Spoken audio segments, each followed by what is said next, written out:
everybody, it's Ria. Thanks for coming back. So today's video is going to be for a bag I'm making actually as an example for a class that I will be co-teaching with Lauren Mormino at Sew Whatever Studio. The class is the Taylor Tote Your Way. And so we'll be making the Taylor Tote, which is a Mormino pattern. Here is the Taylor Tote per the pattern. I mean, it's a great bag that, there we go, has a couple of different options already per the pattern. She made it so there are two different options for putting it together, two different interior options. It's a really versatile bag. I made this one for myself. It technically carries my laptop, although I've made it larger as well because I wanted a little more space. But it's a super nice bag, a nice tote size. And so this is what it would look like at 100%. But I thought, okay, how cute would that be at 85%? Would it be more like a handbag? And yes, it would. Look at that. It is crazy, crazy cute, as you can see. So this is the bag at 85% with some changes. I mean, I did make some obvious changes here. I think I just realized I could see a thread. There we go. One thing is you can see in the top, I don't have a zipper panel, and normally closes with a zipper panel. This one has, sorry, this little thread's gonna make me nuts. There we go. It has this flap, which will open and allow you to see wide into it once you open it up. Just a magnetic flap, and you can see there's a slip pocket and that zipper pocket, super wide inside. So that was one change I made, obviously not per their pattern, just me kind of figuring it out, because I like to do those types of things. I also, get that to close there, I changed the straps a little bit right here. So per the pattern, if you did a version with straps here, normally would likely have something with webbing and would come up and form the handle, but I changed that, so we have strap connectors there.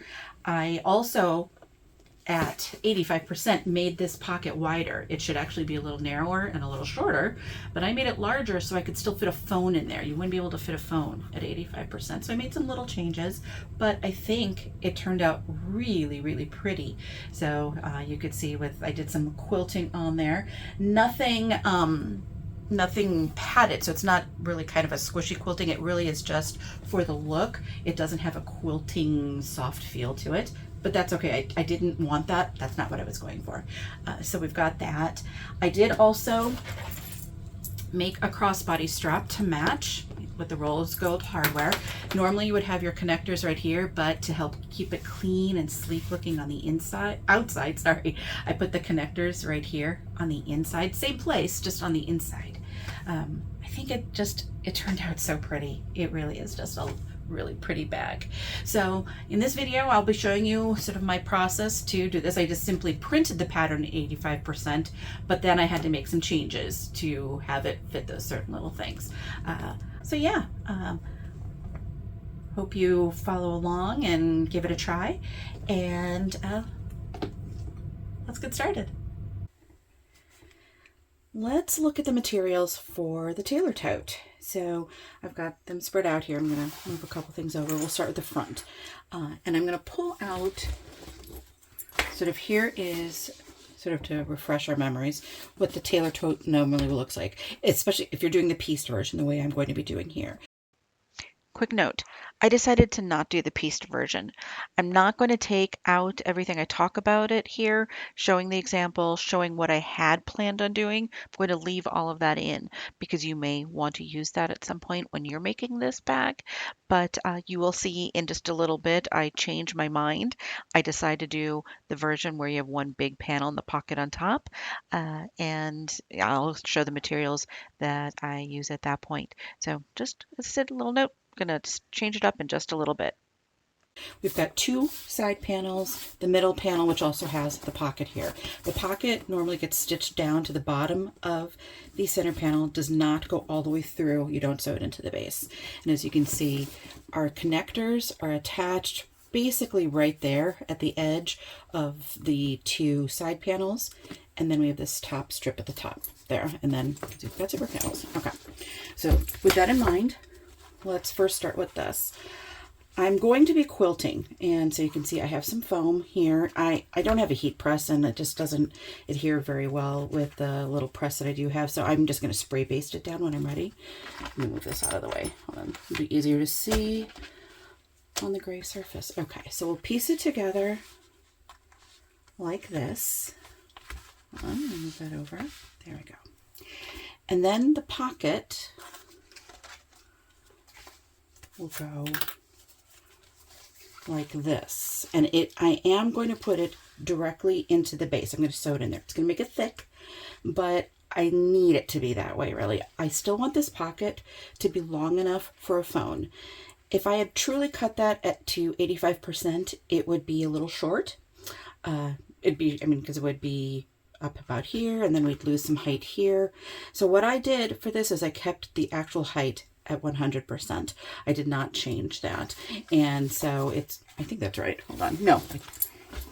Yes. It's the same height as at 100%. And so it's going to just go right into the base. My phone will still fit. The other change I did make, though, because if you think about it as well, if I had done everything here at 85%, all of these would also be 85% the width of what the normal panel is. That would make this too small because, well, I'm using my phone to record on, so I can't show you, but you'll have to trust me. I'll show you in the intro that my phone fits pretty perfectly right now. If I'd made it narrower, it's not going to fit. So what I did, and this is part of where when you are resizing something, sometimes you have to think about these things. You have to think about, well, what if it changes how a pocket might work? And so what I did, because I did not want it to change the functionality of that pocket, I made this center panel the same width as the bag at 100%. The height here is at 85% because I do want that, but the width is at 100%. That means if this is wider than it should be, I had to remove a little from each of these. But that's all I had to take off, was a little bit extra from these to accommodate the full width here. I also wanted to have my strap connector sort of in a good position here. So let me pull this up. As we saw just a moment ago, our strap connectors are right on the edge here. And they're nicely spaced. I think even if you have a smaller bag, that's a nice spacing for the straps. If I had made this narrower, it may have been bringing the strap ends too close together. Oops, sorry, I just hit the camera. I actually watched Jenny from Sincerely Jen Powder. She was making her Mr. Heckles. I had to think what I was watching. Mr. Heckles at 85%. And if I recall, her center panel there was, I think it's the same width as it when it's at 100%, because I think she was placing things in the same location for those straps that go on the sides. Because it's a good width. So that's a change that I made here. Center panel is the same width at 100%. Height is at 85%. These here, height is also 85%. I originally cut them at the 100 or 85%, but then I've determined, okay, well, if I'm increasing this by a certain amount, I have to decrease these by a certain amount. So that's what I did with these. The pocket will be the same color. I'm going to be having this on the back for the lining. Now the other thing I'm going to do, and I'm still debating on exactly how I'm going to do this, is I'm going to quilt. I mean, as I said, I've got the foam here, so I'm going to do some quilting. I think I'm just going to do, it probably has a real name, you know, like the boxes, squares, diamonds, whatever it's called. I'm going to do that here, definitely on the two side panels. I'm debating whether I want to do it on the main panel here, or maybe on the pocket and leave this blank. I don't want to do both. I know I don't want to do both of those. So I'm debating what I want to do there. The other thing I want to do, and this may help me determine to do it on the pocket instead, and we'll see if I really do it. I thought it would be pretty to sew on some of these rose gold beads. I have two different sizes. And I thought where the stitches intersect, where it forms those squares, diamonds, whatever, it'd be neat to put one of these beads down. So you can see they're brass beads. Sort of got inspiration from Shannon with Knotted Threads when she showed how she was doing the some of the bead work that she was doing on her bags. And so I thought, you know what? I think that would be really pretty. I don't know. I was just kind of looking for something a little glitzy, little glammy, little girly. Not little girly, a little on the like girly-ish. Maybe that's a better way of saying it. But yeah, so I've got these. We'll see. We'll see what I decide to do. I might also decide I just want it done. So, but if I go with those, and I'll have to make a decision early, I'll do the pocket, not the back, and then I'll do these. So that's what's going on for here. So that is this part of our exterior. Let me move some of this out of the way. I do also have, oops. So I've got, oh, that's my other pocket. I've got my base. I don't think I'm going to put purse feet on it. It's going to be such a small bag that I just don't know that I want it. Again, we'll see when I get to this point if I want to or not. The top pieces. So remember, we've got a main panel on the top. And this is another one where I'm still debating. Let me get this out of the way. It'll be easier to see against the solid background. Whether I want these to be larger or not. These are the actual size at 85%. But I'm wondering if maybe I want them just a little bit taller, because once you sew, you know, from the bottom, when you sew it to the main panel, and then you sew the top, when you sew the pieces together, you know, you're looking at like this right here. And that might be fine. I'm debating. I'm debating whether I want it maybe just a 1/4 of an inch taller or not. But so those are our top panels. And then we've got our side panels, and here they are. And then there will be these side panels on top. Now, normally here you would put, and let me show you on the original one so you can see. Hopefully I can show you. Normally you would put your strap connector right there for it in the seam between the top part of your side panel and the bottom part. I am going to put my strap connector for that on the inside. I like the idea of this bag being nice and clean looking on the outside, except for potentially the beads. And so I'm going to put that on the inside. I'm pretty sure that's what I'm going to do. I'm not going to change my mind, I don't think, on that. We'll see. So that's the exterior. I do have my handles here. So we've got the vinyl already cut for the handles. It even says handle. I've got it taped, so I'm ready to go for that. Here's for the crossbody strap. So I'm just going to do a crossbody strap to match. Again, I want it all to look nice and clean. So that's why I've got that set that way. And then I also have my strap connectors. I just cut some long pieces. We need 6. You need 4 for the handles, 2 for the crossbody strap. Now I have, these are plenty long. I just cut some strips. They're longer than I need. But these 2 will likely be for my handles. And this is super long. Just simply cut a strip. I have both of these here, so I can either make this. Oh, you know what? Before we get there, you're probably wondering, why am I showing you that one? Let me show you this, and then you'll understand that color there. So let's look at the interior first, and then I'll come back to those top ones. So I'm going to be using this. I love this print. I love this print from Mormino. That's going to be the lining panel. One side is going to have a pocket, and so I'm going to sew this up. I've already put one of my tags on it that I have from Heartwood and Hide just to make it pretty. And then it's going to be topped or trimmed with a piece of the coordinating vinyl. So that's on one side. Oops. The other side is going to have a zipper pocket. And you can see I happen to have a tag with my logo that matches everything perfectly. So there you go. And here are those pocket pieces. Base, sides, and this is where I was getting at. Okay, so I thought make this a little fun, I would make that top part of the inside, the interior. So let me just grab one of these. Instead of it being the white, or that's actually whipped cream, I think that's the name of the color from Mormino. Instead of doing it with that on the inside, I would use this. I just kind of liked I mean, I know you're gonna have that here, and I might change my mind on that one there, but maybe not. I just thought that would look nice on the inside like that. Did I cut something incorrectly here? That looks kind of narrow. It'll be fine. It actually comes in. But yeah, I just thought that would look pretty to have the rose. So this is rose gold. I thought that would look pretty. We would have it on the sides then as well. And that's why if I'm putting the connectors on the inside, having rose gold connectors on the inside would look nice as well. I have the option if I want to put the whipped cream ones, I can, but I think I'm going to go with the rose gold. So that's why I have this one done as well. So that is going to be the interior. Now, one thing you may have noticed is that I don't have any top zipper panels or anything like that. And that is because I'm going to do a flap on the inside. I've seen some bags like that. I just thought, you know what, that would be really pretty with this bag, I think. It's a smaller size bag and having a flap on the inside, like a magnetic snap. So between, let me grab this again here. Hopefully I can show it to you. Yeah, it's hard because this is big. Hold on, there we go. So there we go. We pretend the zipper panel isn't there, but it would come like this and flip over and sort of have a magnetic snap right here. And I'd make it wide enough to really cover things in there. So that's what I'm going to do. I don't know what that size is yet. I've never made one like that before. I'm just kind of winging it. I'm going to make most of the interior. I can't do it until I've sewn on, I think until I've sewn on these pieces. Although now that I'm thinking about it, I was also looking at how Shannon did that type of connector on the Aries, and I might model what I do after that. And so she did that, she sewed that right onto that top panel there. So I can't do anything with that until the interior is pretty close to done, if not done entirely.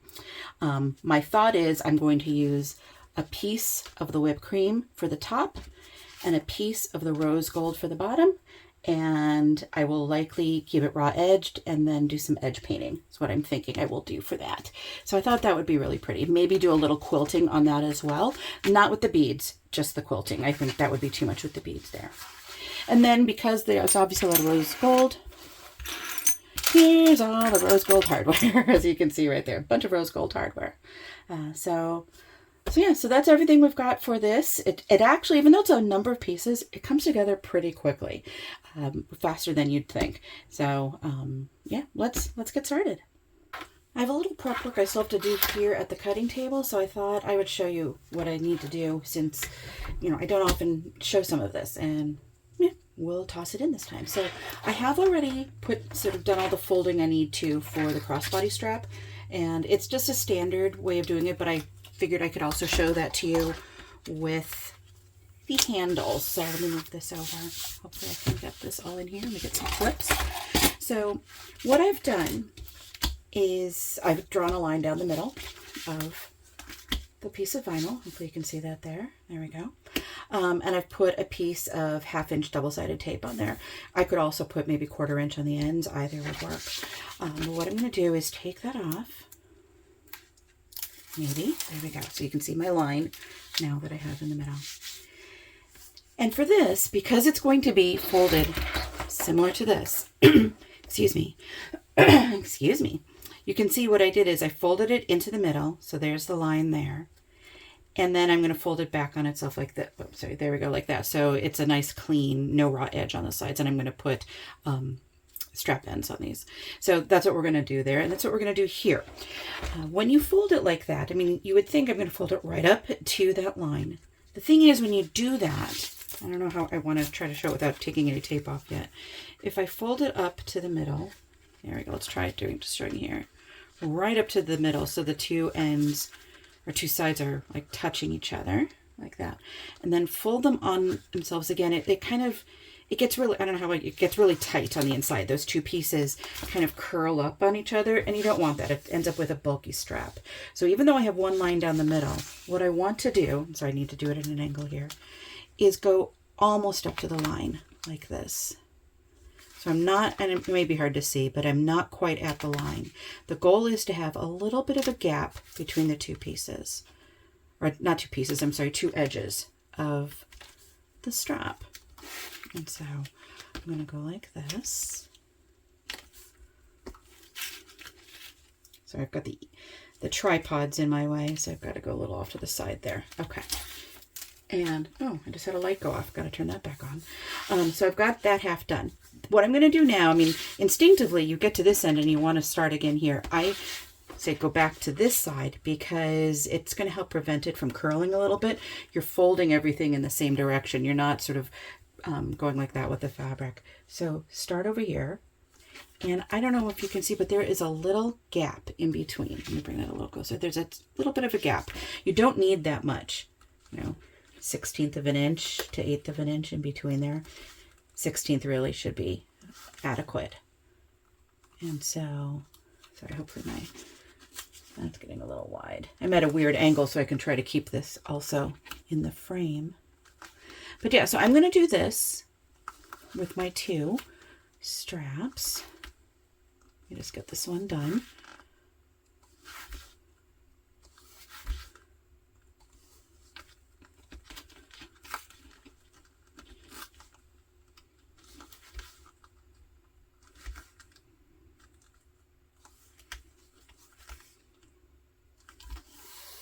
Okay. One thing I like to do is take my seam roller and just help adhere it to the tape. So now I can fold it flat like this. And I can clip it. Sometimes depending on the strap, I might use a little more tape in there instead of clips. I'm just going to use clips this time. It'll be fine. And so I'm going to clip it all down for that one. And so I will do that with the other strap. With the strap connectors, those, again, you can see I have a line right down the middle. These you can fold on both sides right up to the line. Oh, and you may notice I have some Decaville light down the middle of that. I just get real paranoid. I like to make sure it's really strong. And so I put Decaville often in the middle, in the center of my my strap connectors. But yes, you can see I'm folding this all the way up to the line that I drew. Now I'm going to come back to this side. As I said, I like to go in both same direction. Again, going right up to the line. So the two sides are butt up against each other. And you can do that with this one because we're not going to fold it in on itself again. We're just folding it the one time, or I guess twice, one on each side, but we're not folding it in half yet again. Didn't adhere at the bottom. And so, like before, I am going to, I will sew these this evening, but not at this exact moment, and so that way it should help keep it flat. So I'm going to do that with the other strap connectors. So that's what I'm going to do with the strap connectors. Put those out of the way. The other thing I need to prep is my pocket, my slip pocket on the inside. And I'm going to be doing it, it's an easy way that I've done before, but I forgot about it until I think I saw Lauren do it in a pattern recently, and it was, you know what, this is a great way of doing it. Yeah, what I've done is I've cut a piece of, in this case, this is Renew canvas. Where's this photo? Yeah, it's Renew. And I drew 1-inch lines down the side. I'm then going to fold to that line. So I'm essentially creating a 1/2-inch seam allowance here. Now, this is something I could press it if I needed to. If I was using vinyl, I could use double-sided tape to hold it in place. Sorry, let me try again. Keep that in. This is going to hold that crease nicely, so I'm not too concerned about it. So I'm going to fold both sides like this. And then when I'm done, so I'll have both folded, I can put some double-sided tape on this, and I'll fold it in half, and you basically have your pocket. I'll then put my trim on. So for right now, all I'm doing is sort of making that crease here. I'm not going to do any more. I'm not going to put tape on it either. I just want that crease there so that when I get to the sewing machine, I don't have to get up again to do anything. I really needed to be able to crease this here now nicely, and I just don't have the space because I have a cylinder arm and I don't have the space to do that over there. So I'm just folding up to that line and creasing it. And this material creases so nicely. So yeah, there we go. Now the other thing I have on it is my tag, or it's a decorative tag. And I'm going to sew that on actually before I do anything else, because that way the stitches will be on the inside, on the interior, or the wrong side of the pocket. I don't want it to go through both pieces. So I'll sew that on. Then as you can see, these are nicely creased. So all I have to do is sort of crease them again and put some double-sided tape on it. Sorry. There we go. Crease it again, double-sided tape. Fold in half, so just pretend it's like that. And then I'm going to take my trim, which already has double-sided tape on the edges, and just fold it over and then sew it down. So it's an easy slip pocket so that you don't have to stitch it, sew it up, turn it inside out, do any special top stitching all around. Yeah, you don't have to do any of that. So, okay, now we'll head over to the machine. First thing I'm going to do will be my straps. Bring up my hump jumper a little bit, just a little. So yeah, so I'm going to start with the long crossbody strap, and then I'll go on to the strap connectors, the handles, and then the strap connectors. So just an inch, oh my gosh, 1/8 of an inch down each side. Ay, ay, ay. Only 3/4 inch straps. Okay.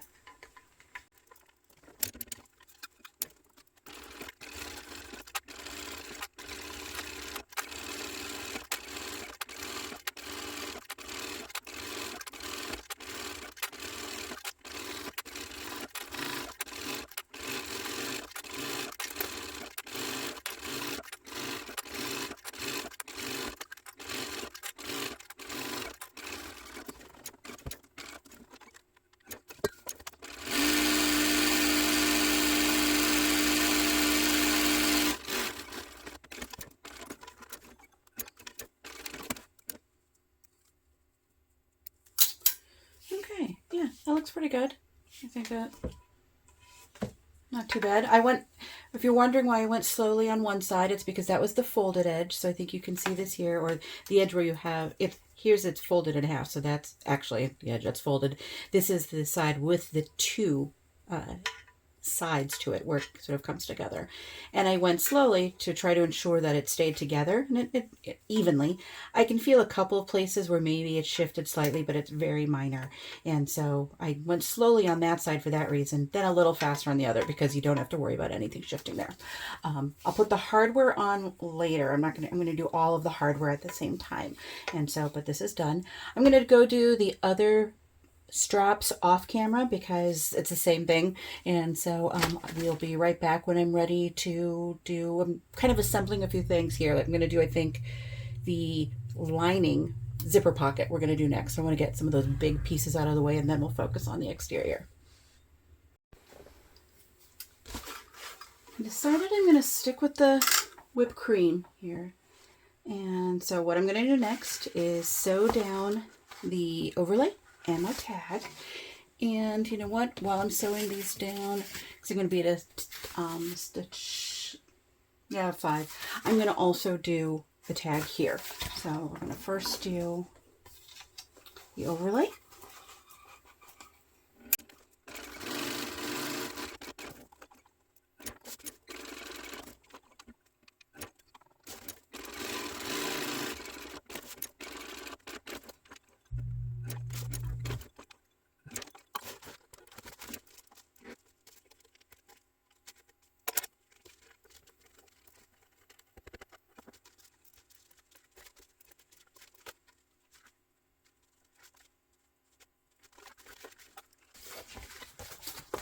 Okay, so as I've done with other overlays, and as you've probably as well, I just did it 1/8 of an inch from the edge. You can see I have a little fuzz there, sorry. 1/8 of an inch from the edge. I kept my threads long so that I could pull them through and tie them off the back so you don't see any back stitching. So I'm going to cut the center of this now. Where is my... I'll use this seam ripper. I don't know where the other one went. Okay, so I'm going to first just start it right in the middle, put my seam ripper right in the middle. I'm just going to cut a little like that. I'm going to take a pair of scissors. These are ones I happen to have. I like to do it from, actually no, I take it back. Sorry, for this first part I like to still do it from the front. I like to cut, and I'm going to put my scissors in. Of course, don't cut your overlay, but let me get it to the point, I'll show you. I put them, hopefully you can see they are under the overlay. I'm not going to go all the way up to the stitch line, I'm going to go pretty close. I'm going to cut there, and then I'll show it from the back side for this one. So I'm going to cut up there, and so you can see here on the back, I'm not quite at the stitch line. Hopefully there you can see it. I'm not quite at the stitch line, but I'm pretty close. I don't want to cut the stitches, obviously, but I also don't want to cut the overlay. I just want to get a decent amount of that cut away. So I've got that done. Now I'll take my duckbill scissors and cut up into this, and I can sort of see I'm folding it back just to where I have, you can see there, my tape is right there. So I'm just going to cut along where I had the tape.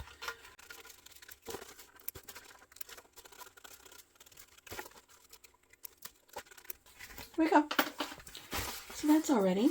So now I'm going to sew down my tag. For that, I like to bring my stitch length down to like a 4.5. Just it makes it 4.5. It makes it easier. So I'm going to have to get around these. So we're going to sew this down, keeping my threads long again.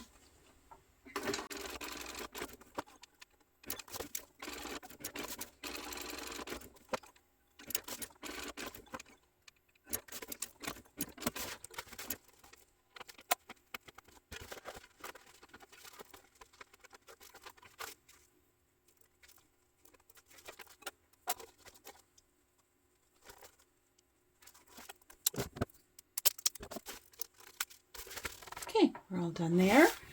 Let's just sew this down, and then we can put this pocket together and the other pocket together.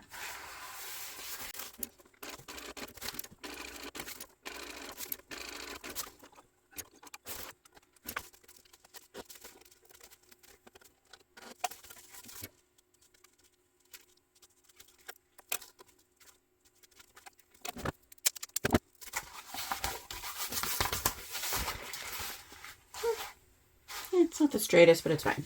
Okay, so now let's do this pocket since it's right here. I'm going to, once again, just kind of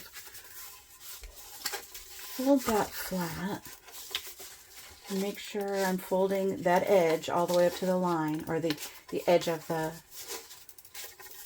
fabric up to the line. And I have here somewhere, here it is, some 1/4" tape. I'm going to use that. And that'll actually help to hold it down, so that way I don't have a piece in there and then another piece. Because I do want this to be flat, but I don't want tons of tape. I mean, my machine can handle it. You still don't want tons of tape. So, oops, there we go. Because I'm going to have to put tape down as well when I might put tape down. Thinking out loud. I might put tape down when I want to adhere it to, or help it stick to the lining panel before I sew it down. So we'll see. But this will certainly be out of the seam allowance. So that's something you could consider as well. I'm putting it right on the edge so you can see the tape is holding down that panel then. So if you put it right on the edge, it's going to keep it folded nicely. Well, pretty much if you get it in the right spot. There we go. So keep it folded where you want it. So you can fold it in half. And I'm just making sure it all looks good. Get my piece of tape. Hope it doesn't stick to you too much. Okay. Hope it doesn't stick to everything else. Normally I would probably unroll it as I go, but I just don't have a lot of space right here. That's something I would do at the cutting table. So I'm putting it, I put that down, right on the edge. So it's half on the edge of that I folded over and half right here. So hopefully you can see what I'm doing there. It's keeping this edge flat so it doesn't keep popping up. Going to have the tape there, which I need. Okay. And so now, I'm trying to get tape off my finger, as you can see. Hold on. There we go. Okay. So now we can take these pieces off.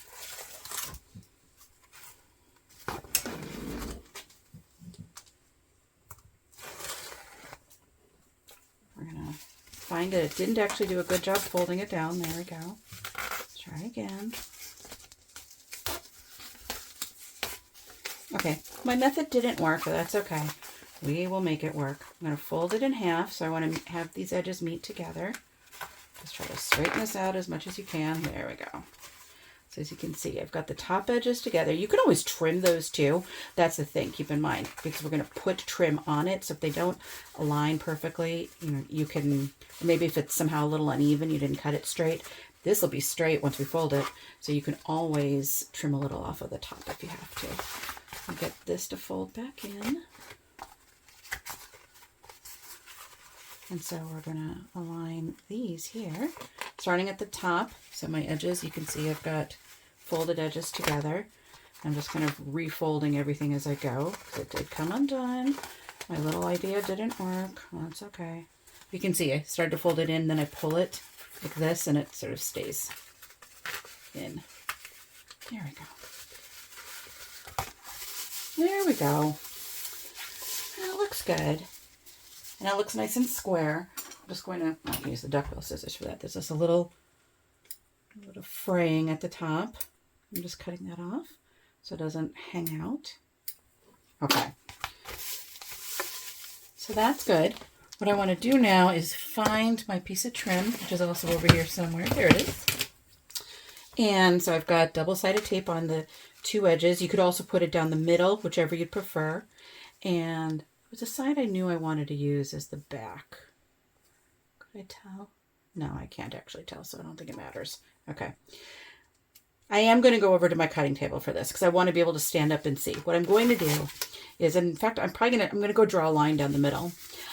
I'm going to align this so it's just, I guess, basically at that line. I mean, ideally, you want this folded so it's perfectly in half. That would be ideal. And then you top stitch 1/8 of an inch from the raw edge.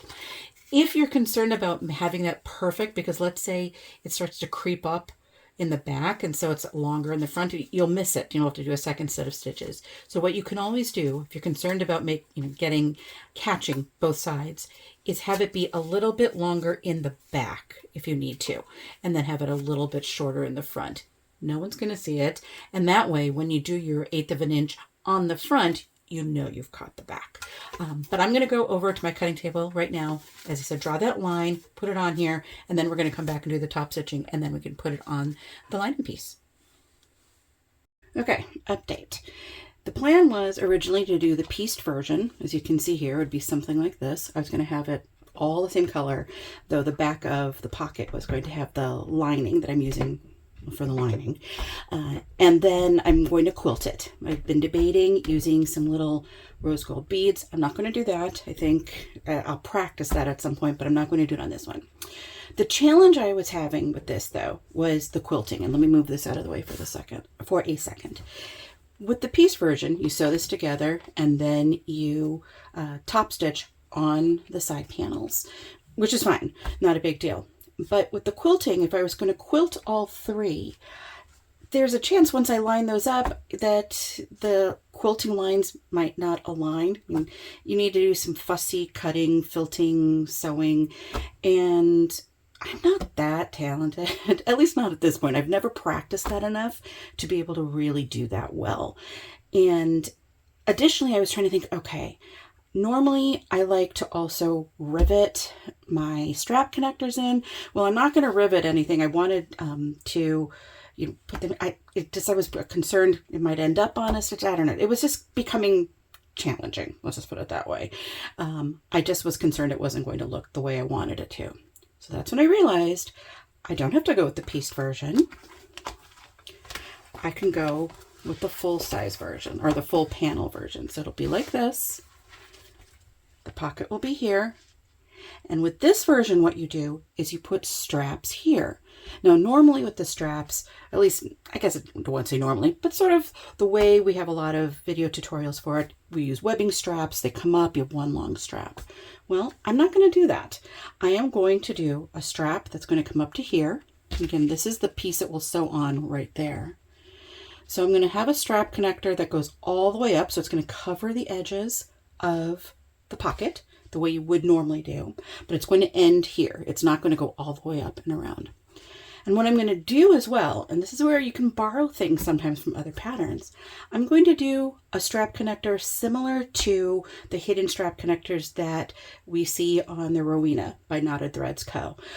I'm going to have it come up, cover the pocket, and I'm going to sew it in here. I'm actually, sorry, let me just grab something.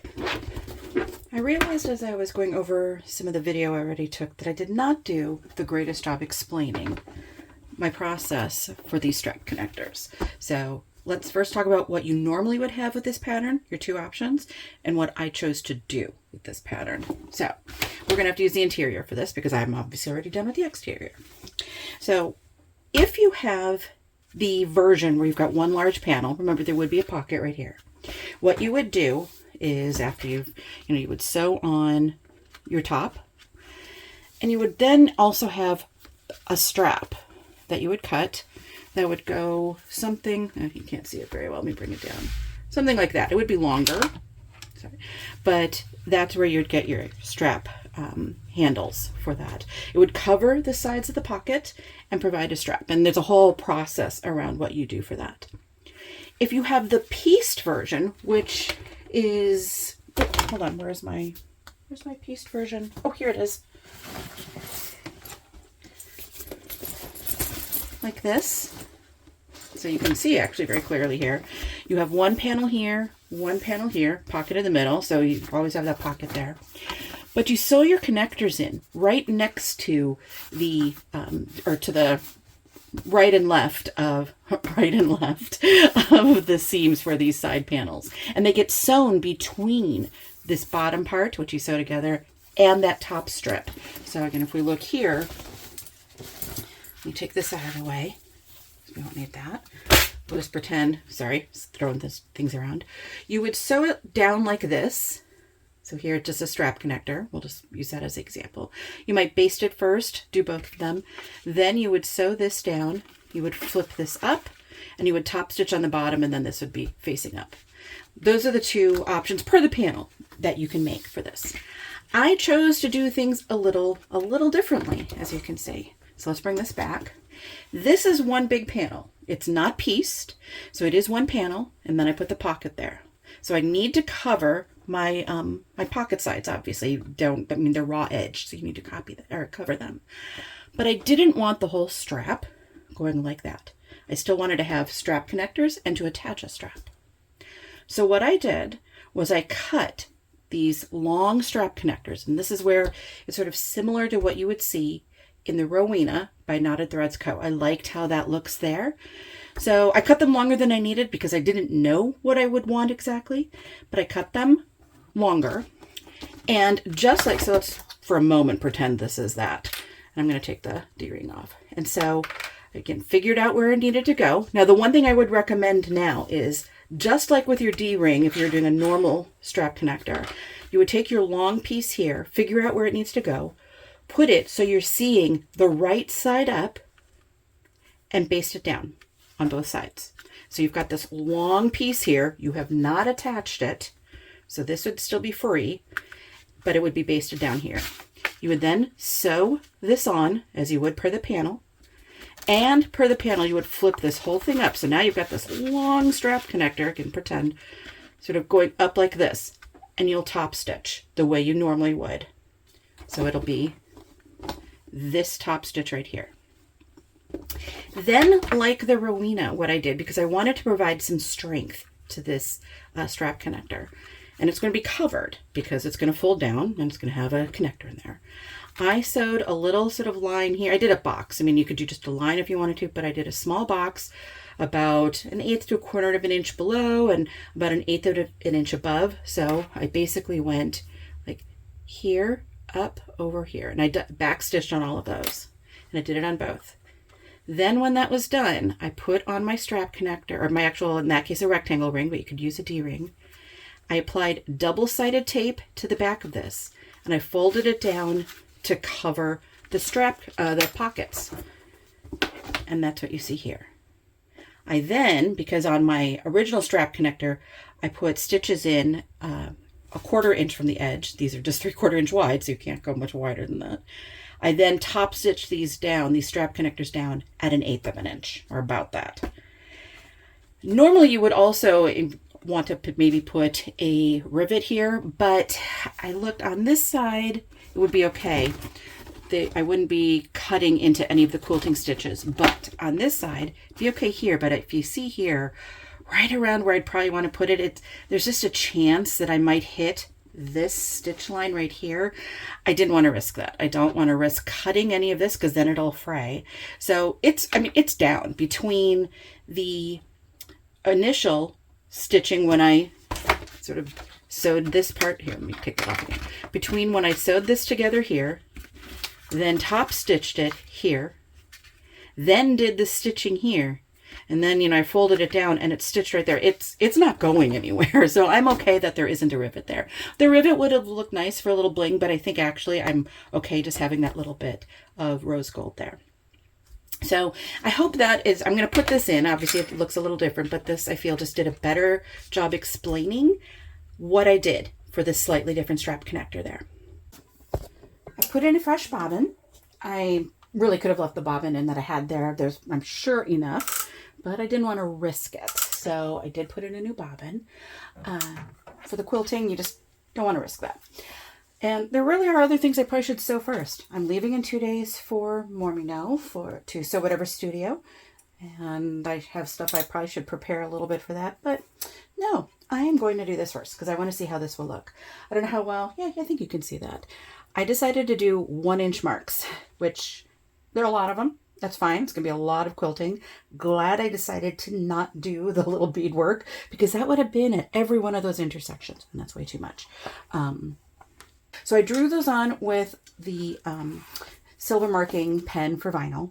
I'm going to, where do I want to start? I mean, what I tend to do is I try to do as much as I can quilting without, cutting my thread. I mean, I'm not going to go one row, cut, and do it again. I'm going to try to sort of zigzag around and see how much I can do.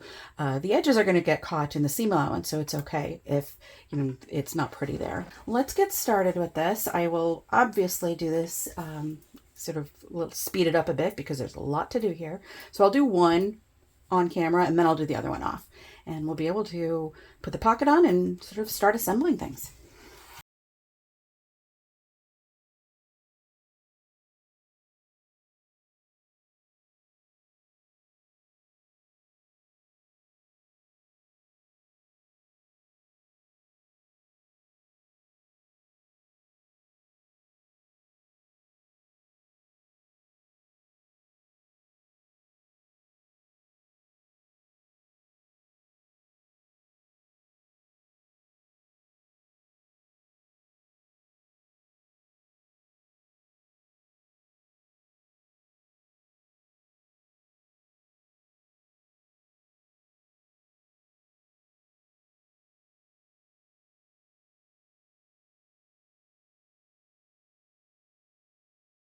been a while since I've been sewing, though for you it'll just be like the next clip.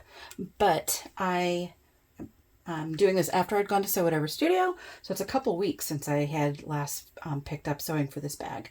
So what I think the last clip was me quilting a main panel, and that's after I sort of switched gears. And now what I need to do are the straps that are going to cover the pocket sides, and you'll see that in a moment. So first, we're just going to stitch down these. Now the plan is to do 2 rows of stitches on the strap connectors. So we're going to be doing them sort of similar to what you might see in the Rowena from Knotted Threads Co. I'm going to do stitches right now, 1/4 inch from each edge. So these are 3/4 inch strap connectors. I'm going to do 1/4 inch from the edges right now. And then I'm going to stitch them down to the panel at 1/8 of an inch. Yeah, so we're going to do that really quickly right now.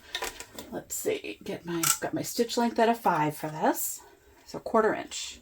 And this is not part of the pattern. This is me kind of tweaking things here.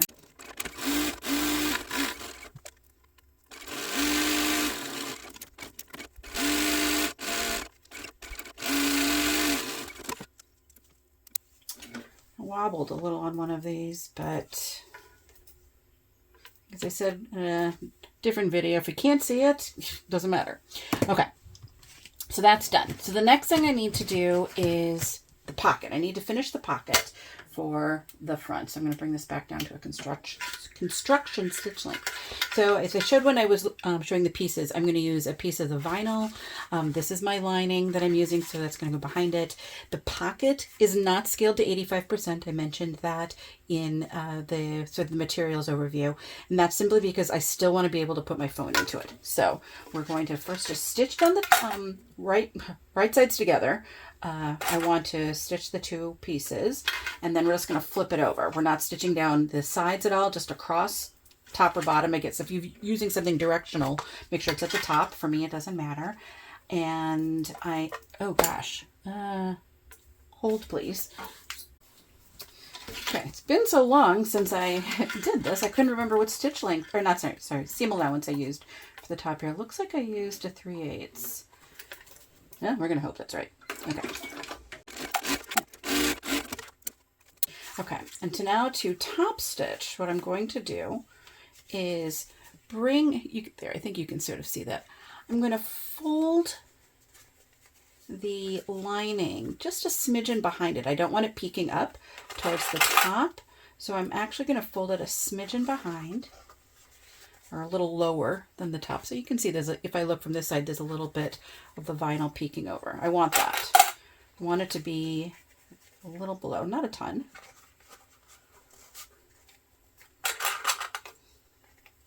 Okay, so now we're going to top stitch that.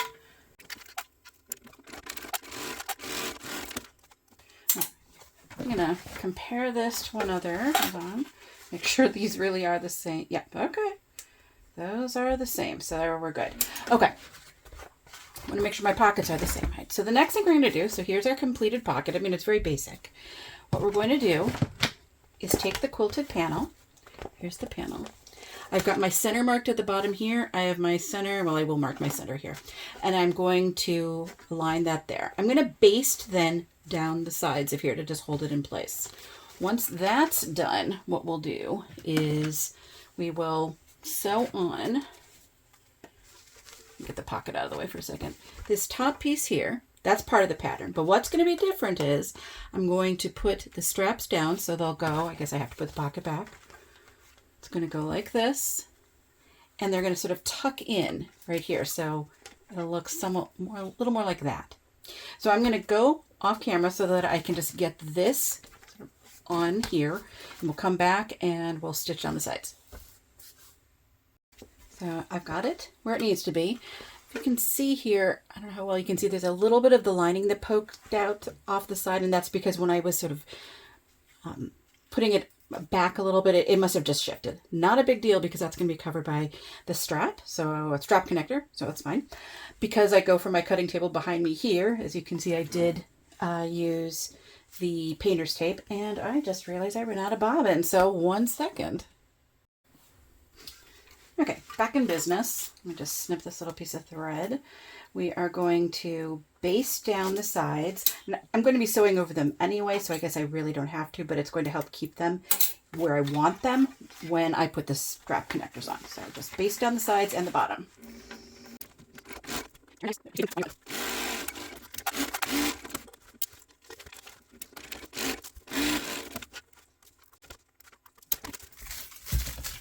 stitch in place. One thing you may have noticed I did was I went down and across, and then I started up here again and went down. And that's because just in case, I mean, I know I already said the bottom, but just in case there's any maybe stretching, I want it all to stretch in the same direction. I didn't want it to sort of go like this, you know, in two different directions and have this potentially crooked. Hopefully it's not crooked. So yeah, so that's why I did that. It likely was not going to happen, but just wanted to be safe. Okay, so the next thing we're going to do is put on our strap connectors. So again, we're sort of going to put on our strap connectors. They will go like this, but what we need to do first is sort of the hidden part. I determined where I wanted the strap to go so that it was covering the pocket sort of evenly as much as I can. So about half of it's on the pocket, half of it's not. And I measured what that space was here. I then determined, well, obviously I'm going to need that to go all the way up. And when I sew on, let me see, hopefully this, let's see if I can take one off here so you can see. There we go. Hopefully you can see I put a little mark.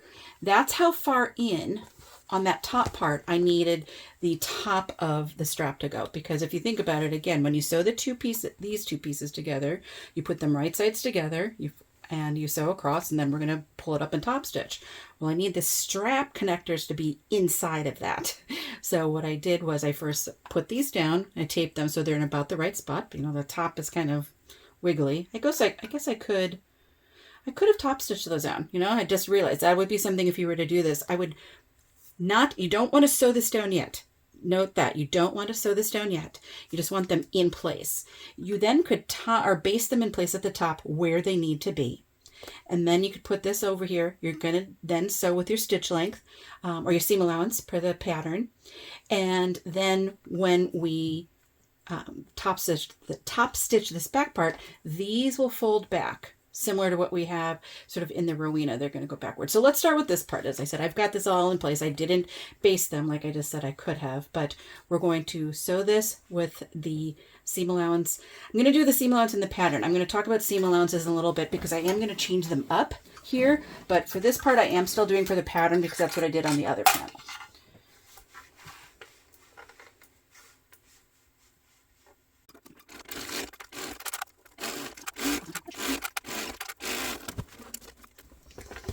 And I kind of got narrower there towards the top, so let's go back and fix that. So it's consistently the same stitch, seam allowance all the way across.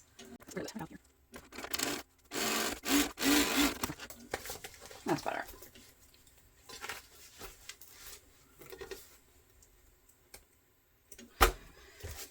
So the next thing we're going to do, I'm going to take the tape off here because I'm going to need to flip them up. You'll see. Okay. So we have to top stitch. We have to top stitch that top panel, or the two pieces we've sewn together. We're not going to top stitch on it. We're going to flip these up. And so you can see this is why we didn't want to sew those down, because we do need those to move while we top stitch. We're going to top stitch on this bottom panel here. And so before I do that, though, I'm also going to come over here, similar to what we do in the Rowena.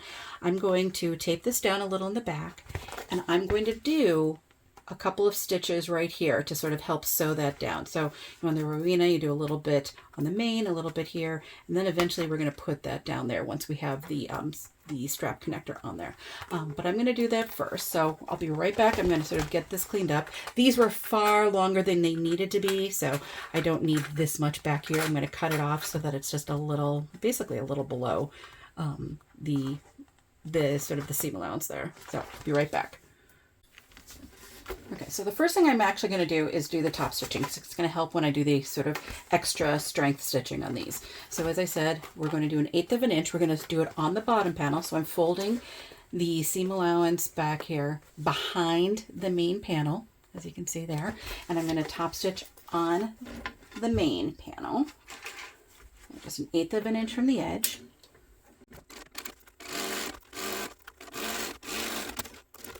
Okay. And so now, similar to the Rowena, I'm just sort of I put some tape back here, so they're taped down to sort of help keep them in place. I'm going to do really just sort of 1/8 of an inch from the edge, or from that the top stitch. I'm going to do a line of stitching here. I'm just going to do a line here and a line here. I mean, you could do a square, but I'm just going to do a line here and then a line just 1/8 of an inch from the top of the top stitch part. Oh my gosh. When you haven't sewn on your machine for a couple of weeks, you're like, eh. So yeah, so we're just going to do, you could do a box, as I said, I'm just going to do a couple stitches. I'm going to do those at a normal like construction stitch length, because the point of that is to provide some strength. So you don't want to go wider than your strap. So, you know, it really is just a couple of stitches, but back stitch those.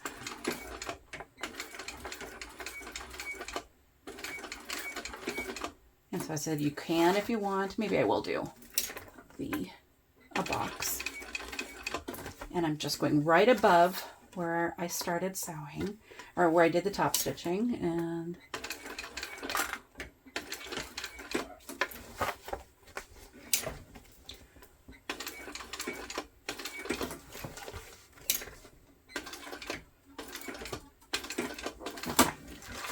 I'll take that out. Now I can show you what I've just done. Not the greatest box, but hey, it doesn't matter. So hopefully you can see that. There is just a box of right there, and that's just going to help with some added strength eventually there. So I'm going to do that on the other one.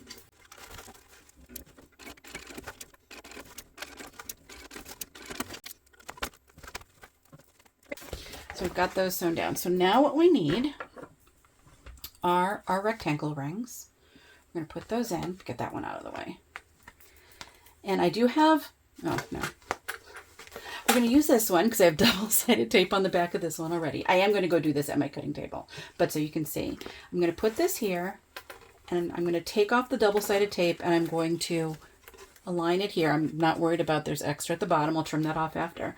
But I'm going to try to really make this as tight as I can here. I'm going to probably use some painter's tape again to also help keep it in place. But I want to then, once I'm done with that, I'm going to, as I said, once I've made sure these are straight, everything's even, I'm going to sew 1/8 of an inch up on this edge. I'm going to go over, and then 1/8 of an inch back down. And so I'll be right back. I'm going to go prep these, and then we'll do that sewing to get them onto the panel. The top stitch. So what I did, and I know what the distance here needs to be, so I lined my strap connectors with that. I'm trying to see, I feel like one's a little crooked. I might have to fix this one a little. It just feels off.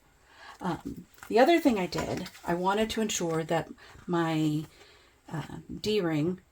rectangle ring was right at the top of this here. I want it right there. And so, let me see, how does that look now? Maybe the other one's crooked. Yeah, let's just go check. One sec. I'm going to, we're all set now. I've got these down. Let me just try to make sure I've got these pressed pretty well.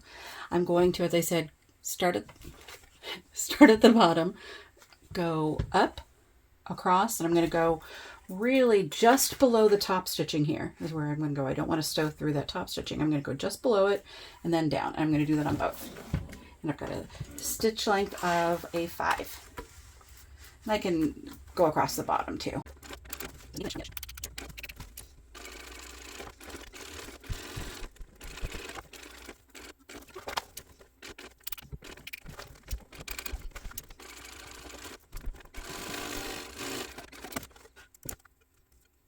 Well, this one I had a bobble right there. Got a little closer. It moved in. I'm going to have to decide about that. I don't know how well you can see that. Okay, let me get the light here. It was where I wanted it to be, and it kind of moved in further than I'd like.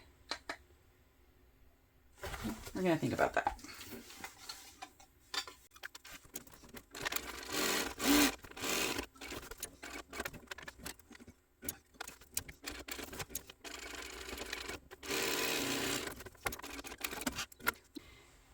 Not as perfect as I'd like, but it's fine. We've got our 2 panels done.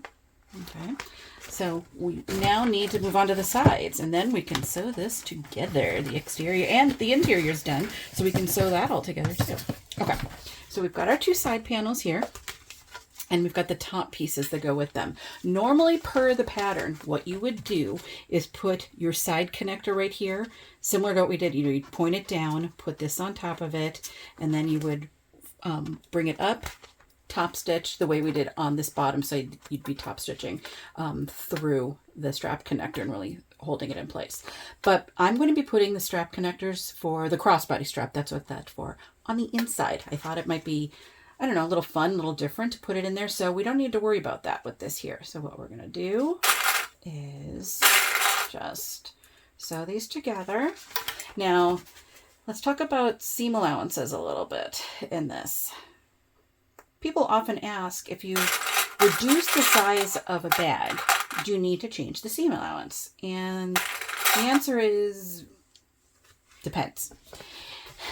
I have found if I reduce a pattern to about 85% or reduce it by 15%, I don't typically have to, but it really depends on the bag. And let's, if you've got a bag which has a seam allowance of 1/4 of an inch, you're not going to want to reduce that. I mean, that would be too narrow. So you're going to keep that 1/4 of an inch seam allowance regardless really of the size you reduce it by. If you have a bag that has a seam allowance of 3/8 of an inch and you reduce it, it really depends on by how much you're reducing it. If you reduce it by 15% to an 85% size, 3/8 is probably okay. But if you're maybe making it smaller, you may not want it to be 3/8 because that might make the bag that much smaller. It's going to take away too much of it. But again, it depends on the bag. What if you're making something smaller that you're going to bind? Maybe you still want to keep that 3/8 of an inch. So you have to think about what's going on with your bag.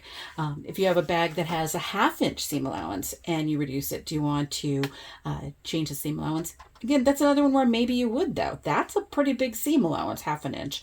And even if you're reducing your bag by only 15% to an 85% size, 1/2 an inch is pretty significant. So for me, depending on the bag, would probably consider changing it to 3/8 of an inch in that instance. So what your seam allowance should be, I mean, that's my view at least. It really depends on the bag, what kind of bag you're making, how you're constructing it, and what the size is that you're making. How much did you reduce it by to determine what your seam allowance would be.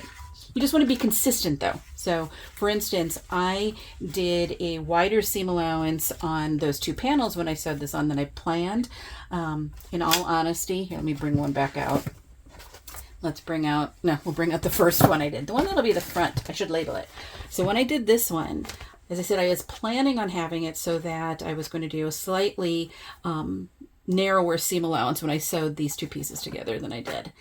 Except that when I did this strap connector, I sewed it on upside down. So you could see the wrong side. Not this part here, just here at the top.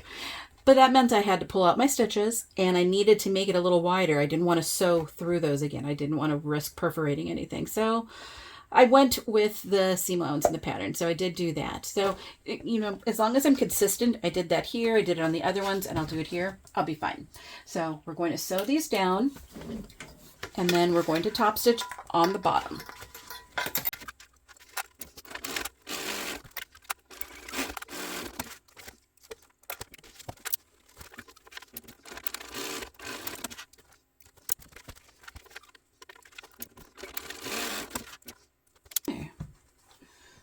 Those are sewn.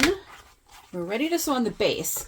Though before I do that, I am going to go and confirm that everything is nice and even with these. I'm notorious for not sewing things on perfectly straight. For instance, on this panel, it was just a hair wide or taller here. I mean, I must have just not aligned it perfectly, so I just had to shave off a 1/16 of an inch, but it was enough for it was bugging me. And so I want to go check these as well, just confirm that they are the same height. I can see I must have cut this one a little off. It's a little, maybe you can see here, it's a little wider right there. So I'm just going to trim that up and we'll be right back and we can sew it all, sew the gusset together, and then we'll be able to sew the whole exterior. Okay, I was happy with that. So we can sew these together. This part is pretty basic. Here is the base. I put some purse feet on. I think they're pretty while on there. I had some riveted purse feet. I always get concerned. I mean, it's great. They go on so nicely when you use riveted purse feet, but at the same time, like, I don't hear that. I don't know. There's just something about these. I sometimes worry, but I think they're fine. So what we're going to do is put right sides together. I suppose I could have put the feet on after, but oh well. Because now I've got feet there that are kind of, yeah. But we're going to align the edge of our side gusset with our base and put that together. There we go. And we're going to sew, put the seam allowance in the pattern. Yeah, put your feet on later. Your purse feet on later. That was me just getting ahead of myself, and it was a little awkward sewing. And now we can top stitch. So you can decide, are you going to top stitch on the base or are you going to top stitch on the side? I like to, let's see, what do I think? I like to top stitch on the, I think I'm going to do top stitch on the base on this. So we're going to do that, just 1/8 of an inch on the base. So the seam allowance is going underneath and the base side instead of the side gusset. And then we're just going to repeat on the other side.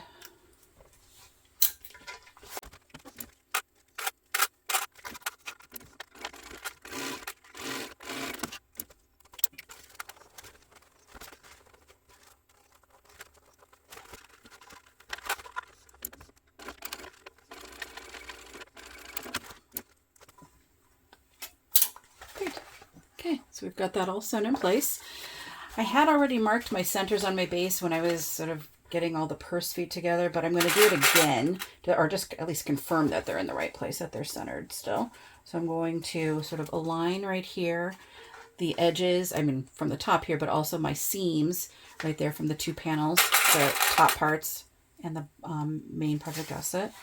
I'm going to sort of, that should then also hopefully align right here. Everything should fold nicely. Let me see. And it does, so that's good. So you can see that's all lining up. I'm happy to see that. And the same here. It's all lining up. And then my centers are still, this one probably, let me see. Maybe I just didn't cut that one well. Okay. I just wanted to do that because it's time to put it on the main panels. Yay. Okay. Let's get, not that it really matters, but the one that'll be the front. You are welcome to use staples here. You are welcome to use tape here. You can just use clips, whatever you'd like. And I probably will use some staples in the corners. I don't know that I'll need to necessarily elsewhere, but I'm going to put a little bit here. I'm just sort of clipping a little first along the bottom. And I'm going to go over to the side and I'm going to align my seams. So, you know, we've got the seam right here and the seam right here, and I want those to be aligned. Hopefully then your tops are as well, but you know, you can always trim that up. Mine, I can see one might be a little bit taller, but that's okay. Again, that'll all sort of be caught later, and even then, there we go. And then I like to clip here at the very top. I'm clearly not sewing there, but it just helps to keep it in place. And then I'm going to go all along the edge. You might need to snip when you get to your corner or to your curve. But yeah, I'm going to snip just a little bit. Remember, you just, you know, between 1/8 and like 1/4 of an inch, you're not going to want to do more than 1/4 of an inch there. But it's just going to help it fit into that curve.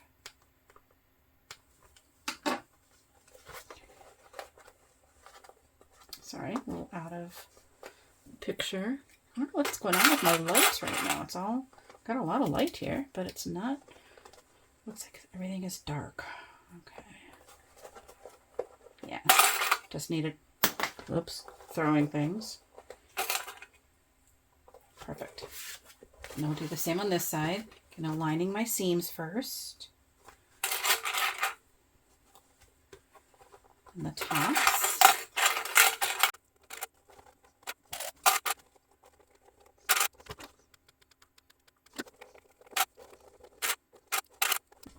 So I am going to staple a little bit in the corners there, the curves, just to help it stay in place.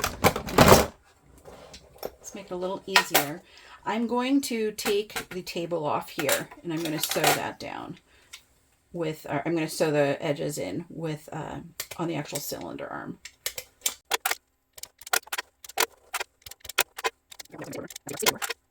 One other place I'm going to staple it is right up here at the top. I don't want that to shift at all.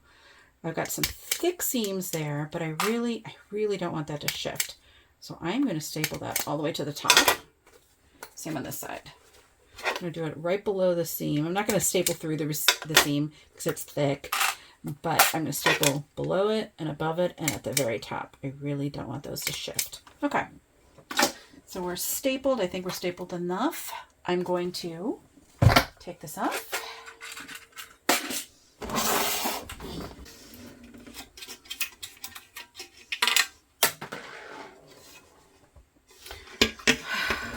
Okay, I'm going to bring that up a little bit. So, I'm going to sew this together.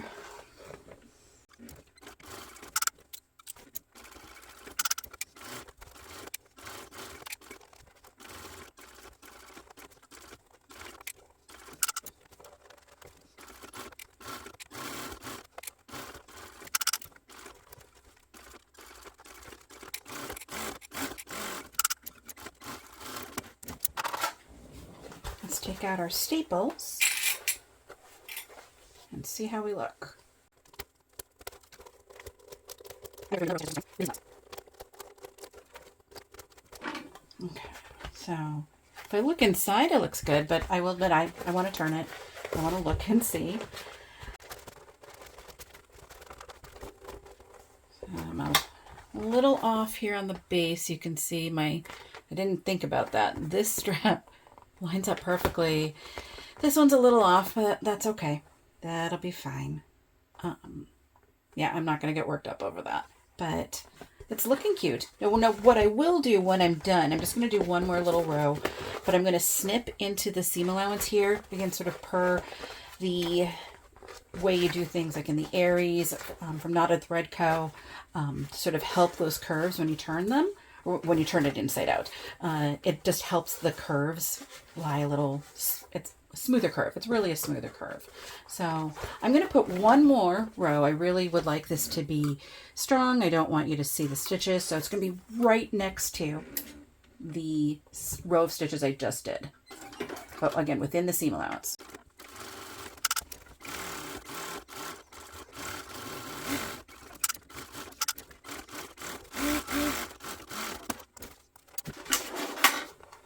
Okay, so what I'm going to do for these curves, I'm going to go up to the stitch lines that I've got there. But here, let me do a couple first so you can see. I'm just going to do a couple little kind of like triangles that are V's. You're going to create those, or what do people call them? Like drag teeth, or I don't know. Hold on. I'm never very good at cutting these things. You could use, I probably could use my pinking shears. I mean, I know Shannon has mentioned that they're not quite the same using pinking shears here. She really recommends cutting them. And so that's what I'm going to do.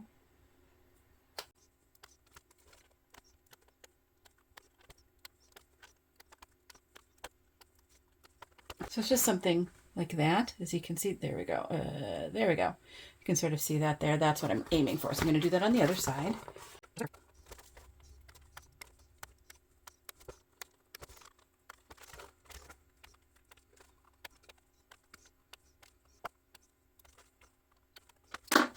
Yeah, it's not the best, but it's fine.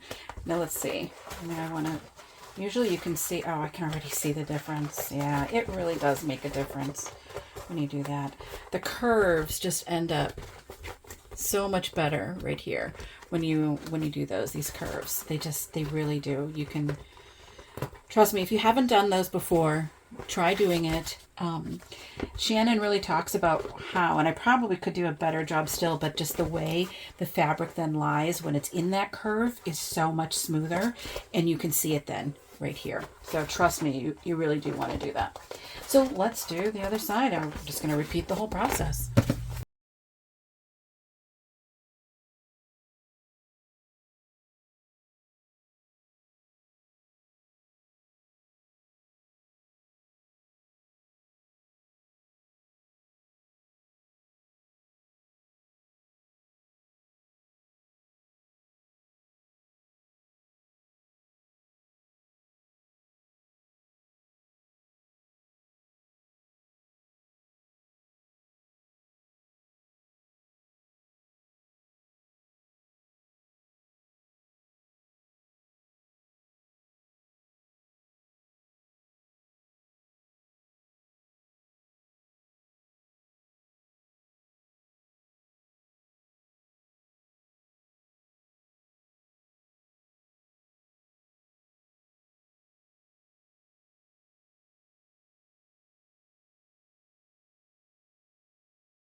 Okay, got the second one done, second side. I got those cut.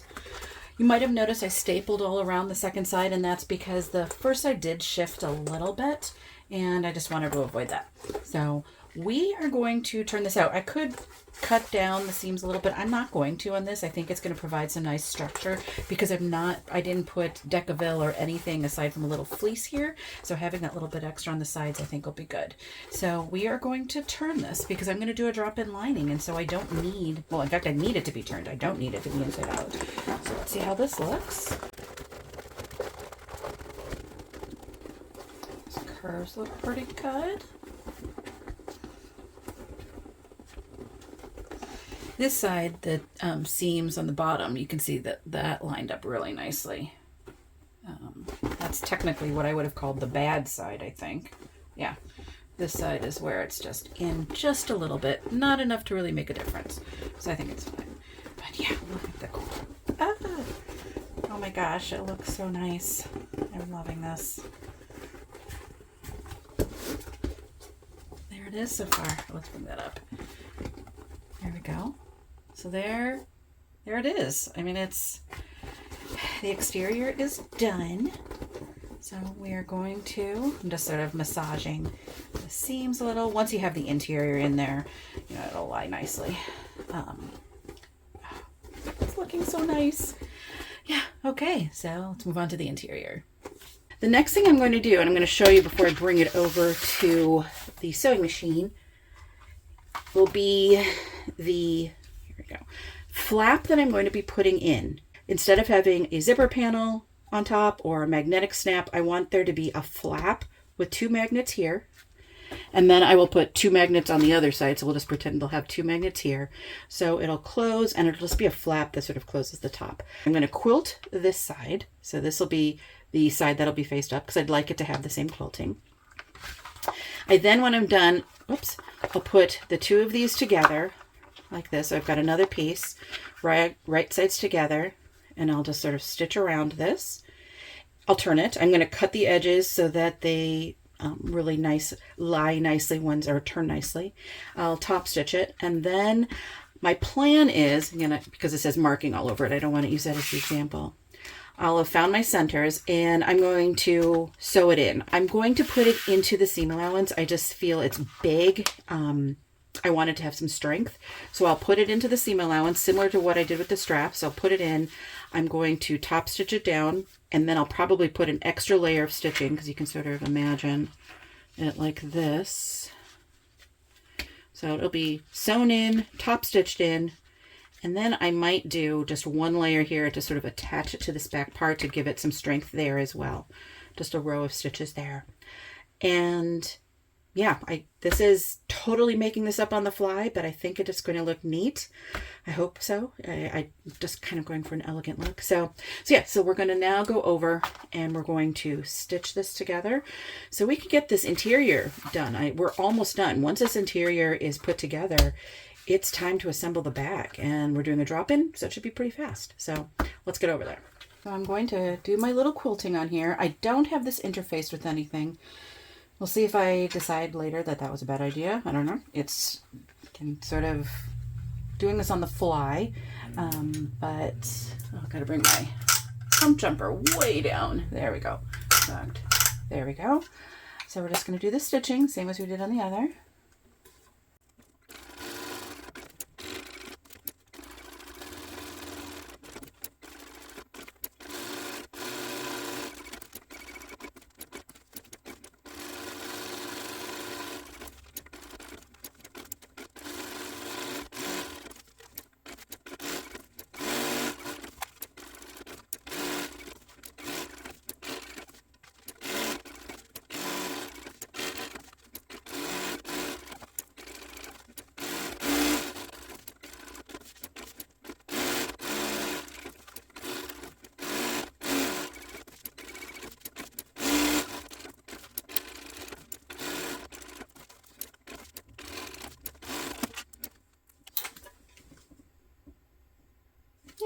They're not perfect, but the thing is, once you have them all there, you don't notice where the imperfections quite as much. If you had only one set of lines, you would notice where something goes off a little bit. So for instance, here I can see it got a little wider.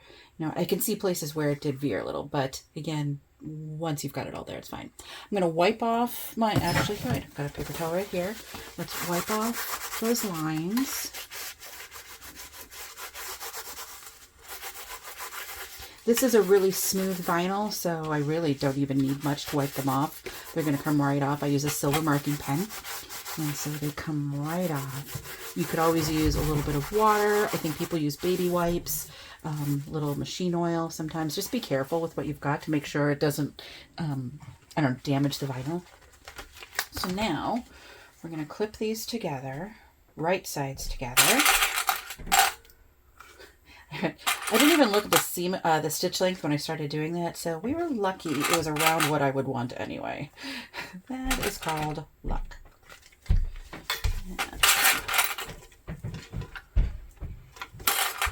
Okay, so now let me grab a ruler. What I want to see is, because you know I did a lot of this back and forth. Is a 1/4 of an inch going to be enough to cover some of that stitching on the side? I think so. Yeah, let's see right here. Yeah, it should be fine. So I'm going to do a 1/4 of an inch seam allowance all around the edges. I'm not going to do the top, but all around here. And then one will trim this extra. And then I'm going to notch into that a little bit or use pinking shears. But I'm going to use 1/4 of an inch all the way around. And you know what? I'm going to be right back. I am one of those. I want my curves to be as perfect as possible. I'm going to draw on my seam allowance. Don't ever be afraid to do that, especially on curves. It really, if it's something that's going to be a feature, this is the flap, you're going to see it. I want that to be a perfect 1/4 of an inch. And so I'm going to go draw those on. Be right back. We're ready now. As you can see, I've got the stitch, the seam allowance on there. So that's going to help me as I go around and really ensure that it's where I want it to be. So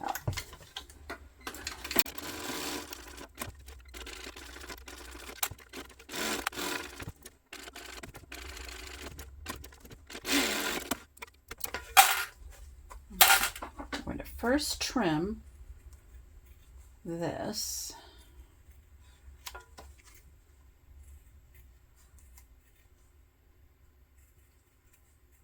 There we go.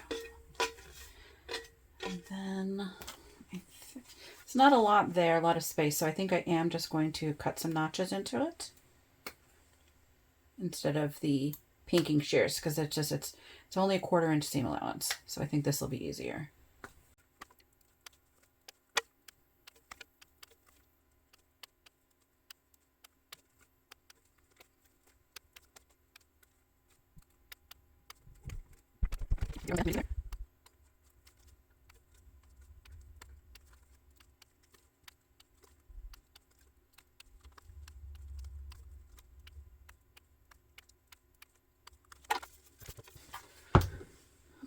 Looking carefully to make sure, did I snip any of my stitches? I didn't mean to. If I did, I'm debating whether I might want to do one more row. I think it's okay. I think they're okay. Yeah, they look okay. So before I turn it, I did decide I want to put some interfacing on here. So I can hear my husband above me. And so what I did, I happen to have some self-adhesive fleece from Fabric Therapy. I cut it out. I'm going to put it in. As you can see, it's very much out of the seam allowances. I mean, that's fine because I'm going to turn it. I'm going to top stitch it. It's probably a little smaller than it should be, but it'll be fine. So I'll be right back. I'm going to go put this on. I'm going to turn it, and then we'll top stitch it, and then I will figure out where I want my magnetic snaps to be and put those on. So now I'm going to top stitch. So I'm going to top stitch. I'm not going to close the top. We're just going to top stitch the sides, 1/8 of an inch from the edge.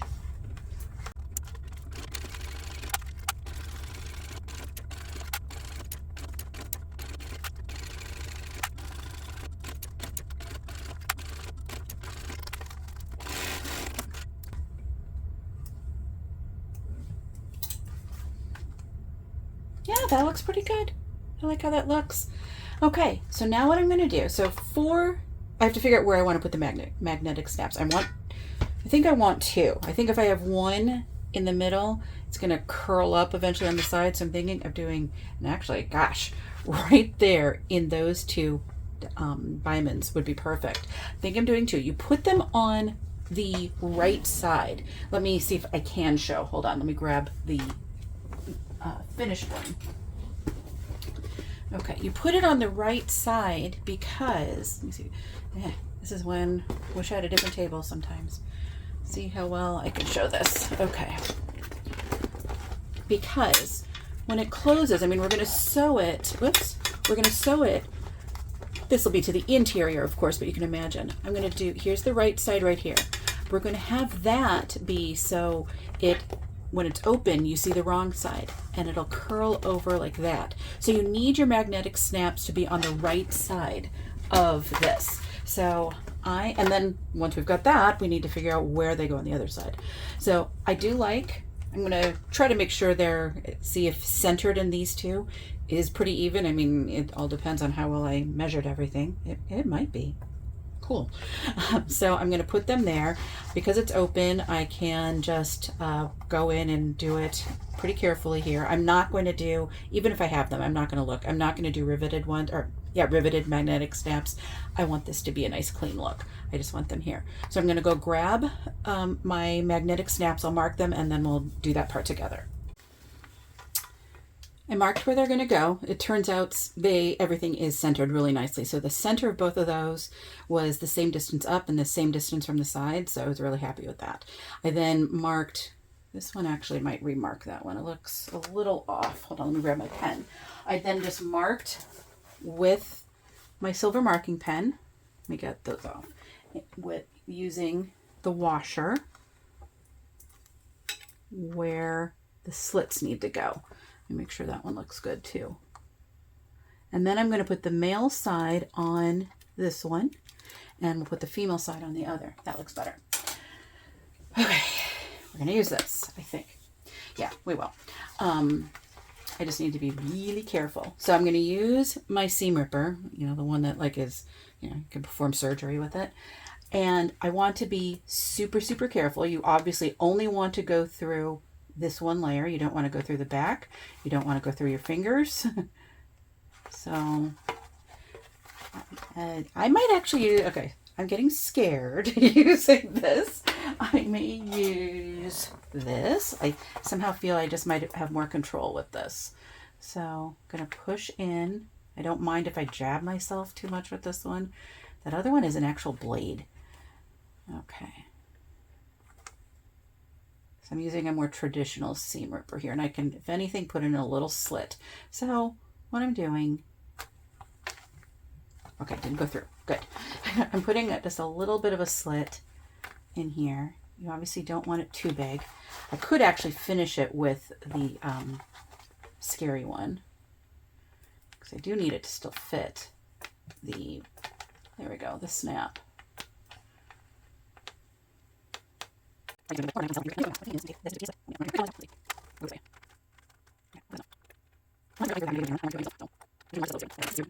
Hopefully that was enough. We shall see. Let's put these in, because you really don't need a super big slit. These can sort of help fit around it. Let's see. I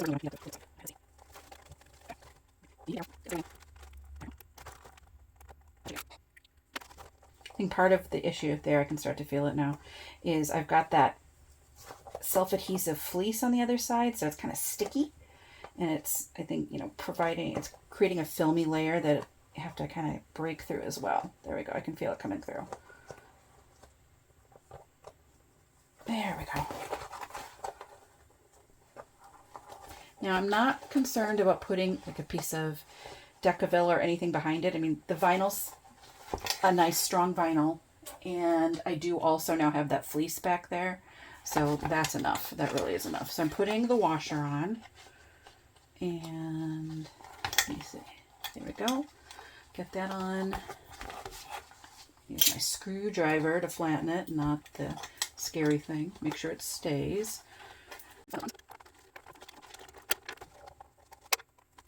Flattening them out through the vinyl. There we go. That feels better. Now what I am going to do, gonna make sure these are nice and flat.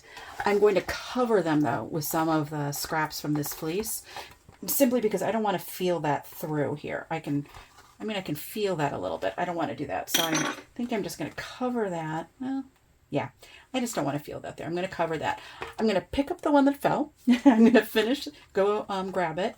I'm going to put it in and then cover with the fleece, and we'll be right back. All set.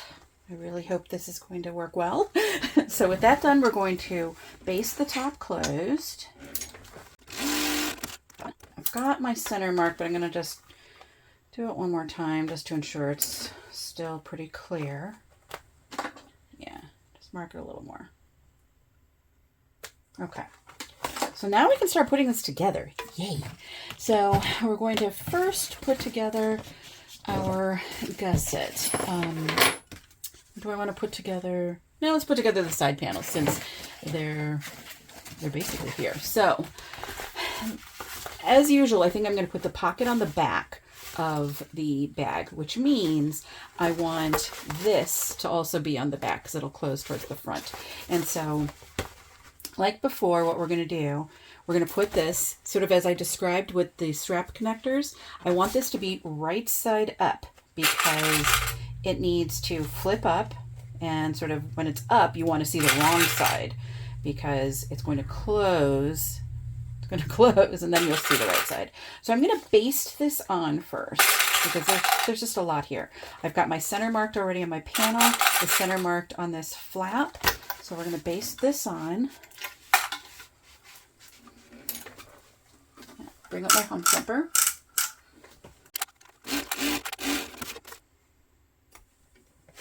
We're now going to get one of our top panels and we're going to put it right side down. I don't have the center mark, but it should be the right length. Let's just mark it anyway. If it ends up being a little narrower for some reason, and it might be because we have like extra thickness there that can sort of change it, I want to make sure everything is where it should be. I'm going to mark the other side as well because I will need that at some point. There we go. Okay. So right sides together. Put my centers.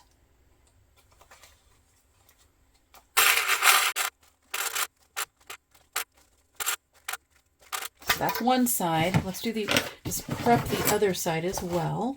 So this is pretty simple. Now this one, we're not sewing anything into it because what we will do, excuse me, is put the magnetic snaps on the back of that. Clip, which didn't even make it to the garbage when I tried to throw it in. So now we'll be able to do both of those. We are going to bring our stitch length back down, and we're going to sew these on per the seam allowance in the pattern. Come on, threads.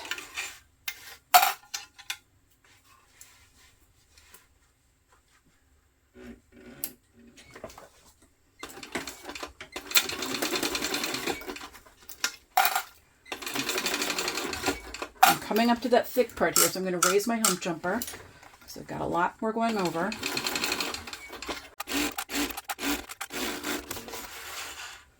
Make sure it's stayed. Yeah, that's good and consistent.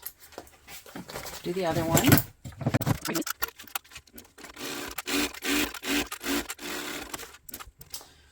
And we're going to top stitch.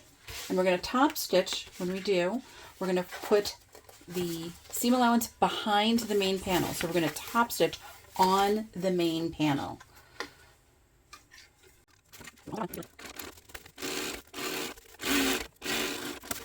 going to check that. We're also going to pick up the panel that fell on the ground.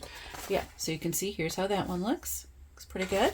So this again, we're going to fold the seam allowance behind the main panel. And so when we do this, we're going to end up, when we're going to top stitch on it, we're going to be then stitching again through this panel here. And so I'm pretty comfortable with how much strength there'll be. As I said, I'm debating, I'm going to put one on this top stitch, and then I'm going to decide if I want to do another row here just to provide some extra strength. I might not. This might be good.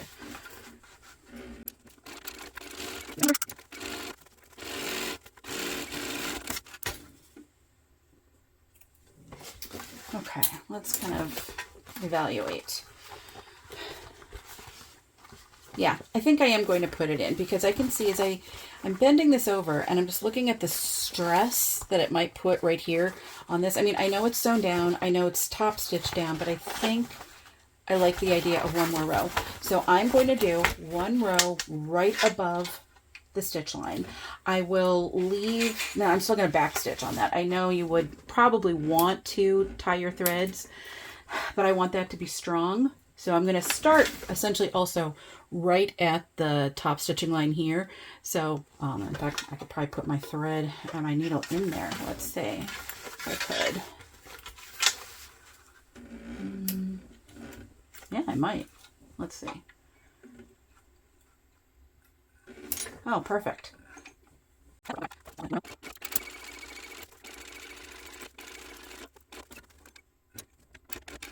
Got a little bit of a wobble, but you can hardly tell, so it's fine. Let's see if you can pull them through. Even though I backstitched, you can still sometimes pull them through. Nah, which is fine. And that I have no problem with that. Okay.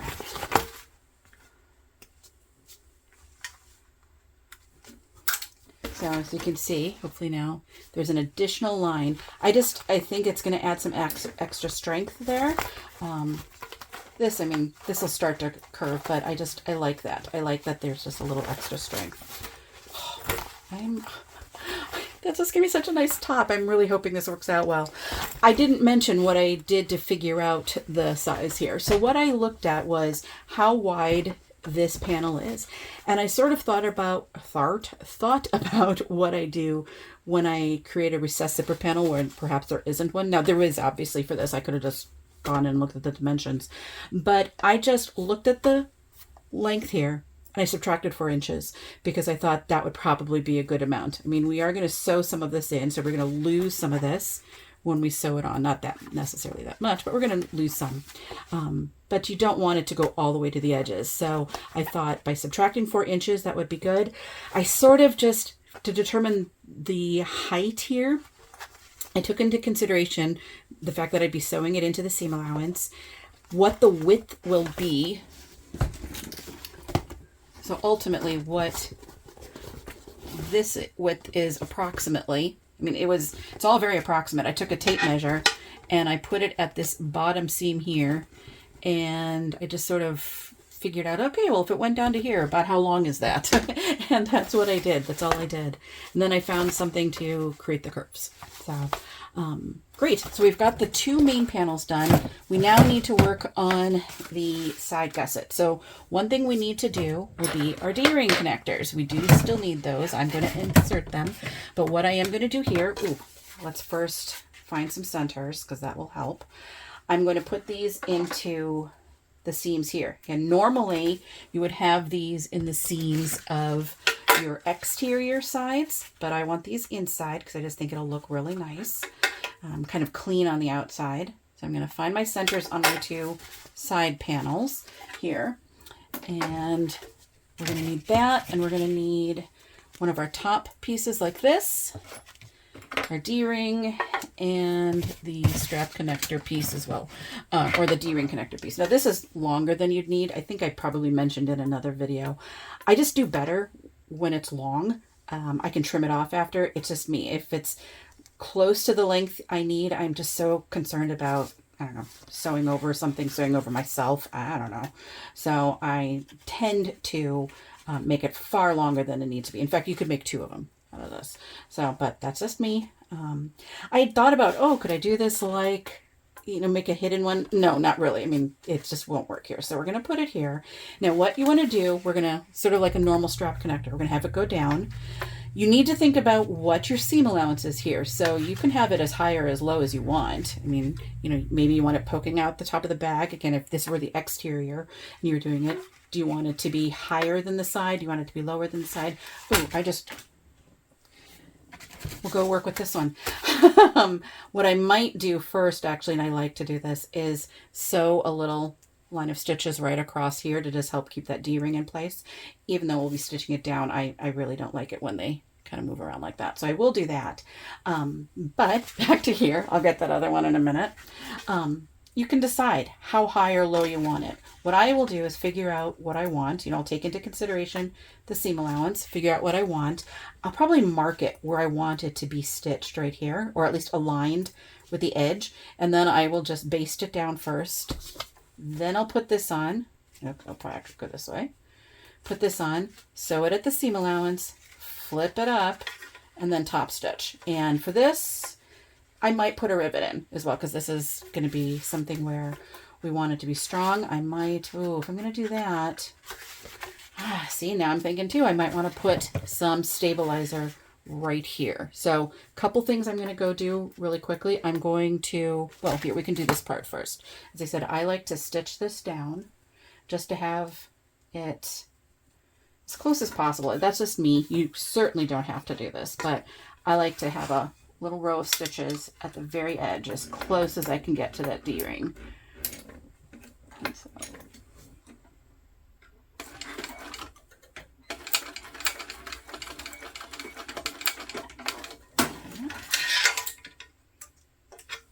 To the other one.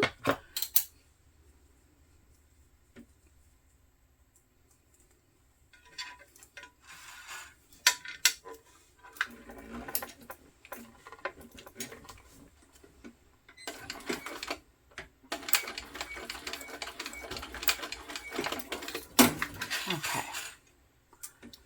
I definitely have to change that bobbin before we do any more.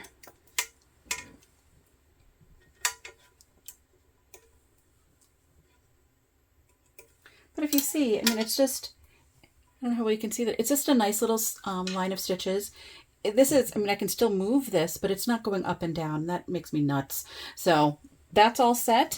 I'm going to go put a little interfacing here. I might just use some more of that, I am talking really well today. Some more of the self-adhesive interfacing here, because it's fast and it's almost 9 o'clock on a Sunday night and I still have to work in the morning. So I think that's what we're going to do. So I'll be right back when we'll get this all together. All riveted. And you can see, here we are. I mean, I did trim them down already, but you can see the rivets on the back. You may notice this one looks a little off center on the back. It's only because this is the one where it was slightly crooked. And so I just pulled it over the extra strap connectors until I could see that this was straight, and I punched it there. So while it's perfectly fine here, and it's definitely still within the strap connector there, it's in a place so that it'll be straight from the front. So now we can attach the base. So we have the base here. We just want to connect right sides together, the side panel and the base. Now I put interfacing on it. I really wanted this to be, I don't know, well interfaced, at least the base. I like the idea of that. You certainly don't need to do that. I wanted to. I've got Decaville Heavy on the other as well. So I'm going to bring down my hump jumper a lot. Sew this at the seam allowance in the pattern.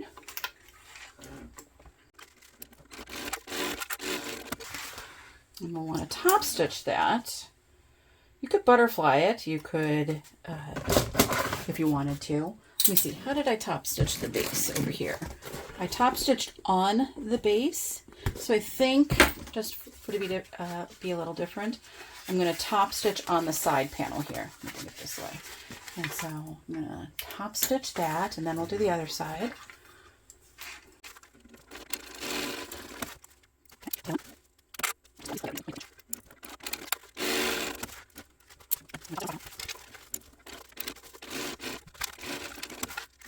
Great.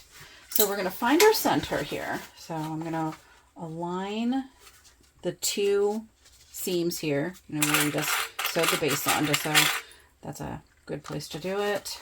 Sort of like what we did before, the exterior. So get those aligned. Now hopefully everything should align on the sides. Let's just look and see. And one side might be a smidgen higher. Let's see. I'm not going to change anything with it. No, I think we look good. Yeah. You can see I'm sort of checking my side seams here. I want to make sure those also look good, and they do. Looking on the other side. What was throwing it off is the D-rings in the middle, but they look fine. Okay, And so now I'm going to snip my centers. Probably more there than I needed, but that's okay. And like we did for the exterior, let me bring that down. Oops. We're going to, I'll start with, it doesn't really matter, I'll start with the, mark your centers on everything here. So I need to mark the base center here. I hadn't done that yet. I'm going to start with the back.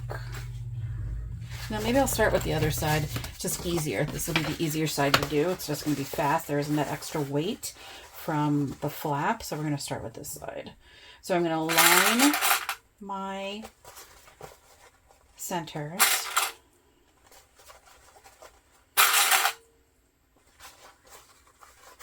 And a little more on the edge.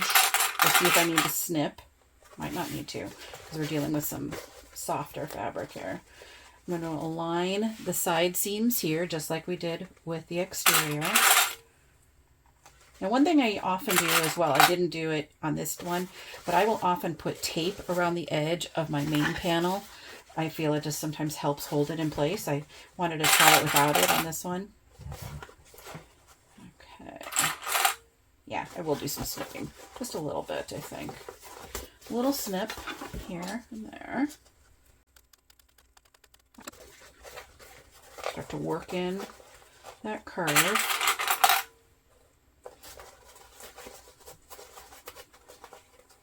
Yeah, much better.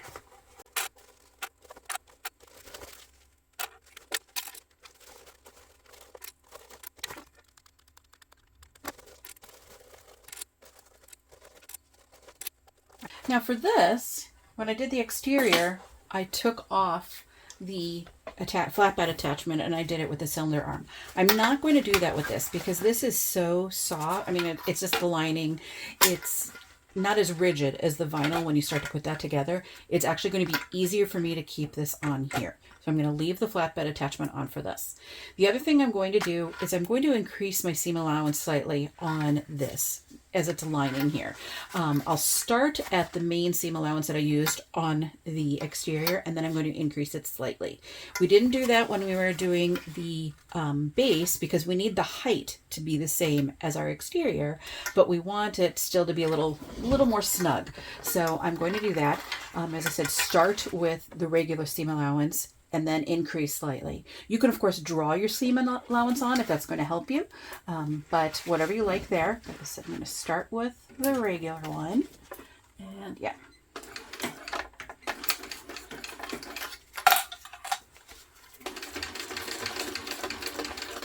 And now that I'm past that top part here, now is when I'm going to start to increase it.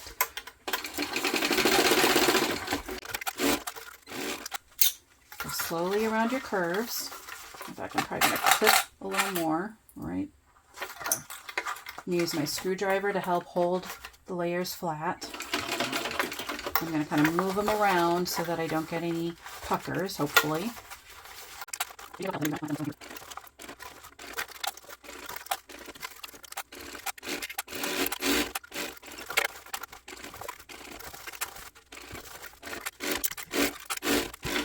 Start bringing it in again so that when I get here to that top panel, I'm back at the normal seam allowance.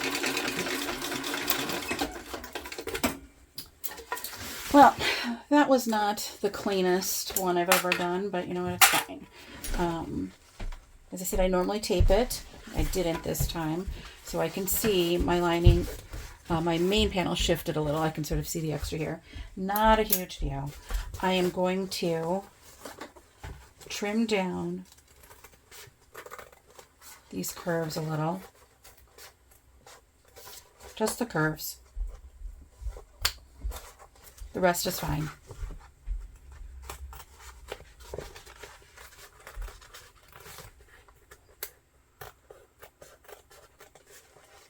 Okay. But if we look from the inside, it looks nice from the inside. Let's take a look. You can see it looks nice. Okay. So we're going to repeat it with the other side. Now you could staple it. I mean, I probably would have been well served if I had stapled that. I have to put staples in the stapler.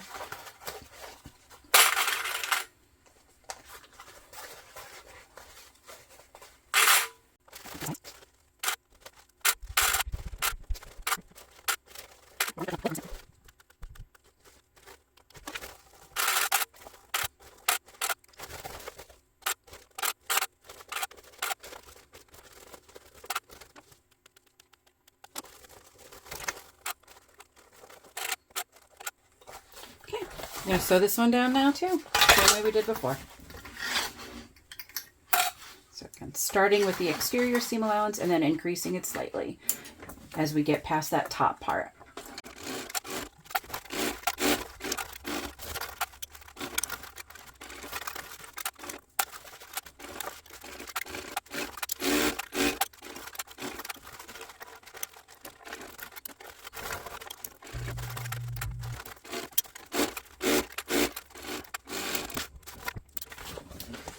Well, like before, I had some shifting, but that's okay. I think this pattern is very forgiving for that, fortunately.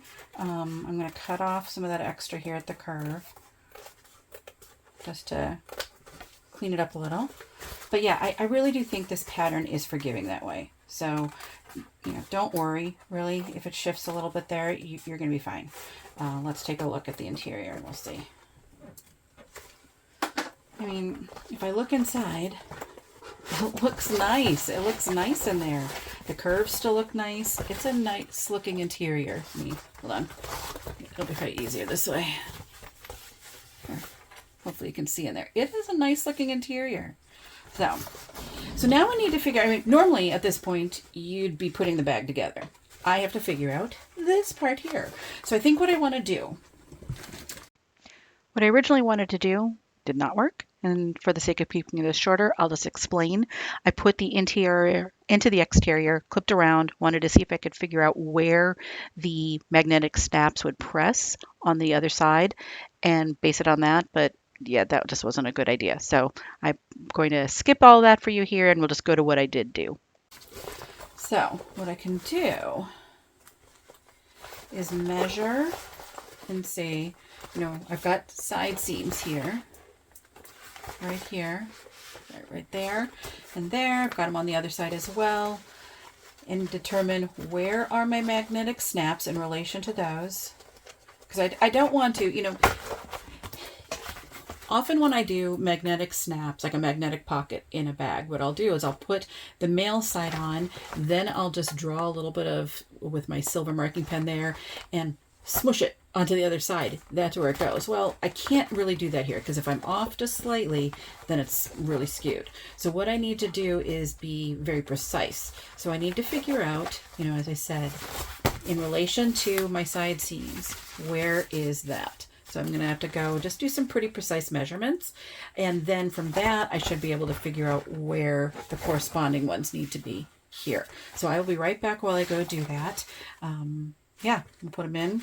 Fingers crossed that this works.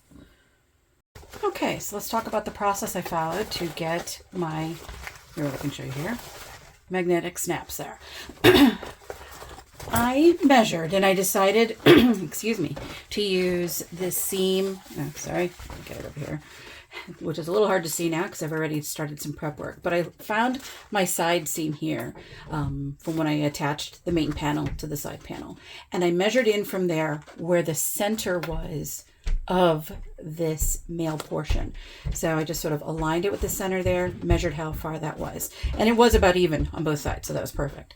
I also measured from, there we go, the center point of here to the center point of here, the distance to confirm. And I marked those on the other side. I know it's a little, you might be able to see here, I still have a couple lines right there. You can see them above where I did it.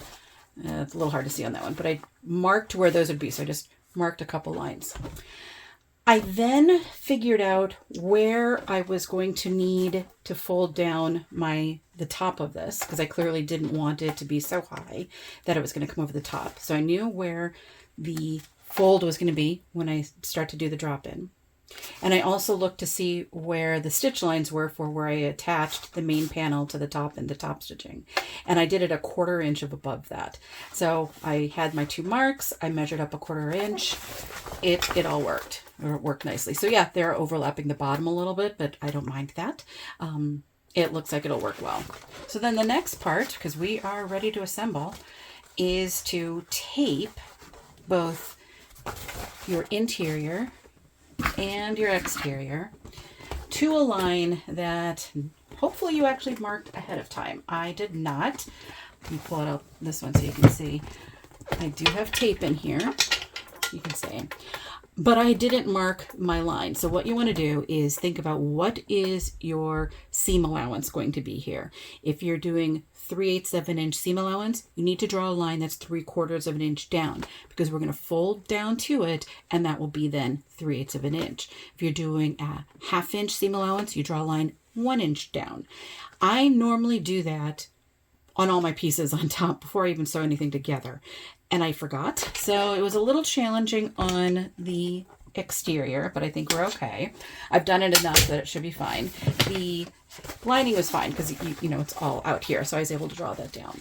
So what we do now, let me find, let's see, where do I have that? So if you want to, whoops, hopefully this is, your tape is on there. So I used 1/4 inch tape for this. I'm going to use 1/2 inch tape when I put the 2 sides together, but I just used 1/4 inch here. I'm going to start peeling this off. I actually usually will peel off a decent, or we'll just peel it all off since it's there. And we're going to fold down. I think now you can see my line here. We're going to fold down to that line. That will give me the seam allowance that I want for this bag. You can also clip along the way if you need to. Sometimes I do, just to ensure that it stays. But you just want to fold down, press it into the tape well so that it really kind of stays down. And we're going to do this for both the exterior and the lining. So we'll be back after I've done both of these. Okay, I've got so much going on here. I've got this all taped. You can see right there. So it's all taped and clipped so that I folded it down to the line I drew. You can see it's popping up in some places. It gets hard. Now, if you put your interfacing in the right spot all the way around, you will have no problem folding it down because it'll fold nicely over that. Mine was probably off in a couple little places. I did the same on this one. Notice there are no clips, and that's because I also put over that a piece of 1/2 inch double-sided tape. My machine doesn't have an issue going over the tape. I mean, I will still wipe it off with the needle off with like an alcohol wipe, but it's going to be fine sewing over it. And I don't want anything to shift when I put these two together. I'm going to put this inside the exterior. I'm going to slowly take off the double-sided tape here and affix it and sort of stick it to the exterior. Still going to clip them because I really don't want things to shift. But this is helping hold this down right now. What I will do also, I brought out these kind of glass snipper things because these side seams are going to get thick, and I'm going to smush those down a little bit. And my machine should be able to go over it, but still just to be safe. I also have to be on the lookout for things like my D-ring connector, my magnetic snaps. I want to make sure I don't sew over that. I want to make sure that this gets kind of pushed in when I sew it over, or sew over, do the top stitching. So what we're going to do first, though, is put it in. So now I first have to decide what's going to be my front. And I think it's going to be this side here, just because this is where the stitching is a little cleaner. So I'm going to put it in like this. Okay. And now, whoops. Get that in. There we go. And I'm going to start taking off the tape. Really want to start more on a side seam. Make sure it's down. There we go. I want to get these side seams together first. You want to do all your side seams, and then you can start working your way around.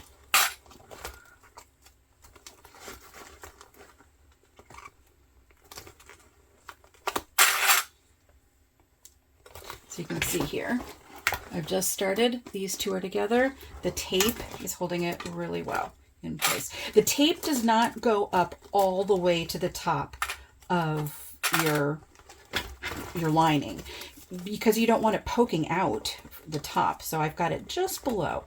So I will be sewing over it. If you're concerned about that, you could use 1/4 inch and put it below the seam line.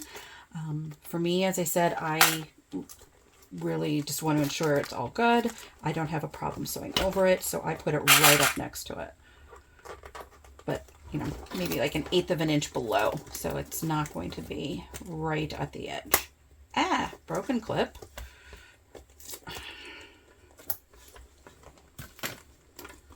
So I'm just going to keep working my way around, taking the tape off. I'm also trying to ensure when I put these together that my lining is maybe a little below, just a hair below the exterior, so you don't see it poking up. It gets hard, especially on those side seams, to do that. But I think that'll also, that way you don't see it poking. If it does, it's the same color, so I'm not concerned. But I'm going to try to do that. So yeah, take off a little bit more tape. Just sort of squeeze. I know it's hard to see, but I've got to be able to see what I'm doing. Squeeze these together. There, I should have done my side first. Sorry, I can see that I need to do that. I just said you should do your sides first. There we go.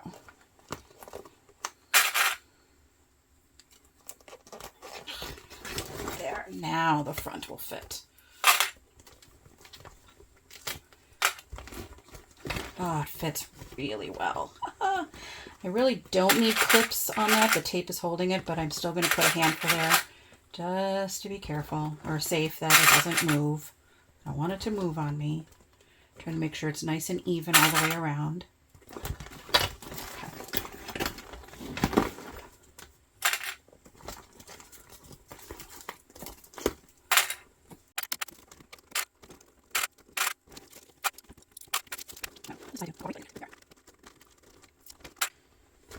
That flap is kind of bringing it down further than I'd like, so this side definitely needs a few clips to keep it up.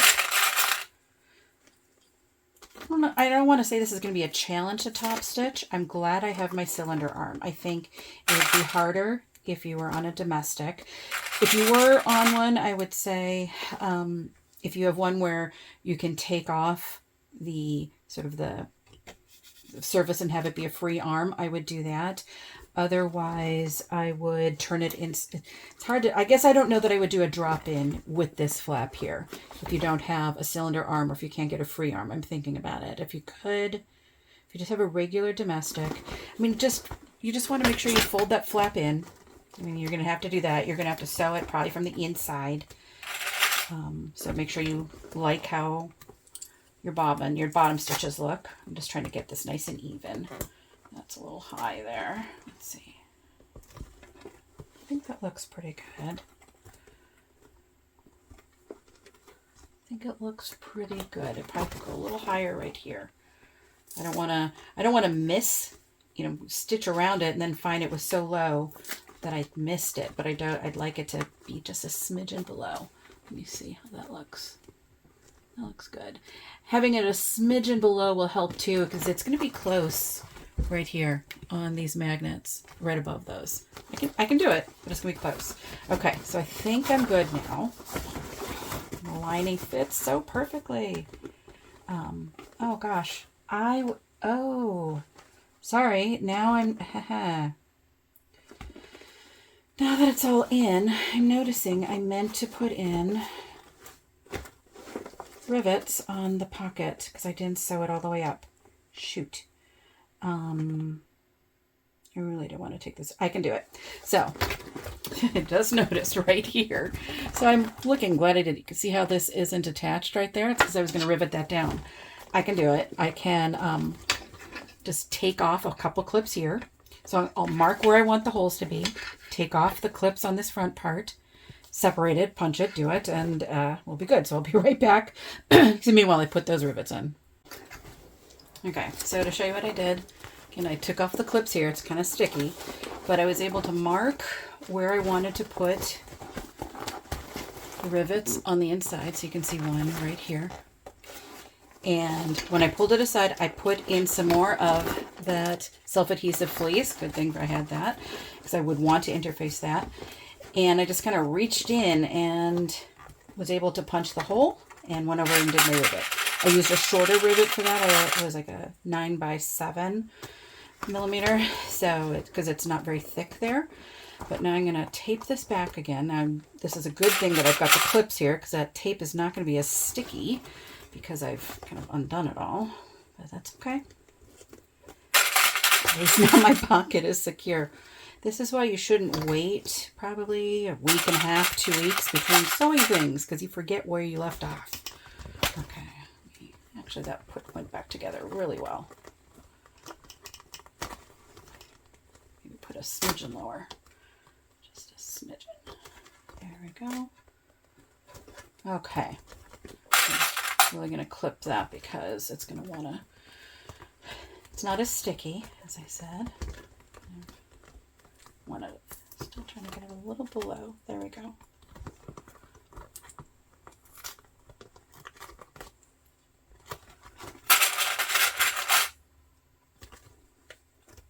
Okay. So as I mentioned, those side seams are so thick. There are ways you can reduce that. Again, Knotted Threads Co. Really good suggestions. Not just suggestions, I mean, they're part of the pattern there, but ways that you could also incorporate that into other patterns, which I did not do. So I'm just going to smush these as much as I can. And that should really help. I mean, that, hopefully you can see the difference between this one here and look at this one. Look how thick that is there. So it does really help to smush it down.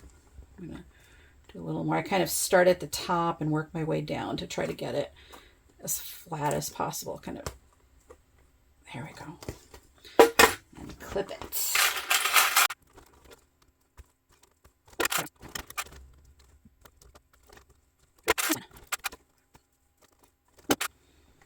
Okay, I think we're ready.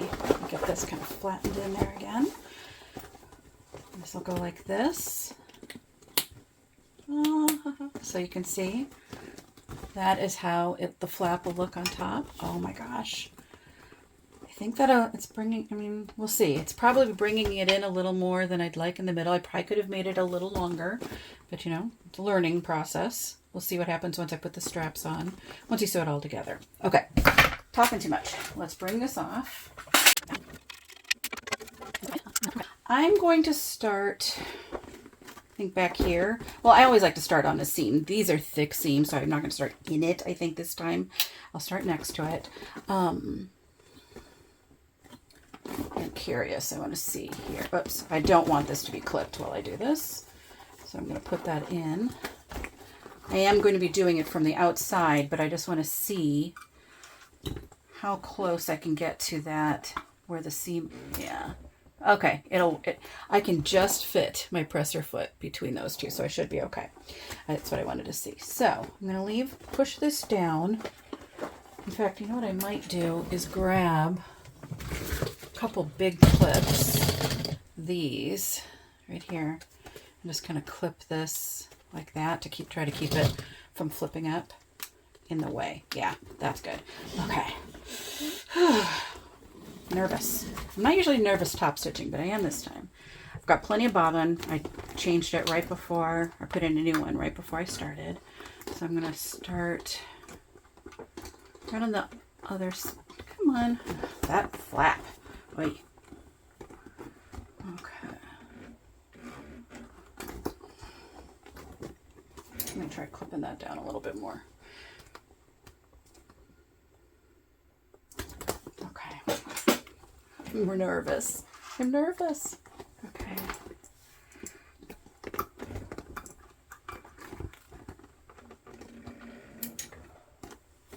And we'll start a little past that. There we go. Get that one off.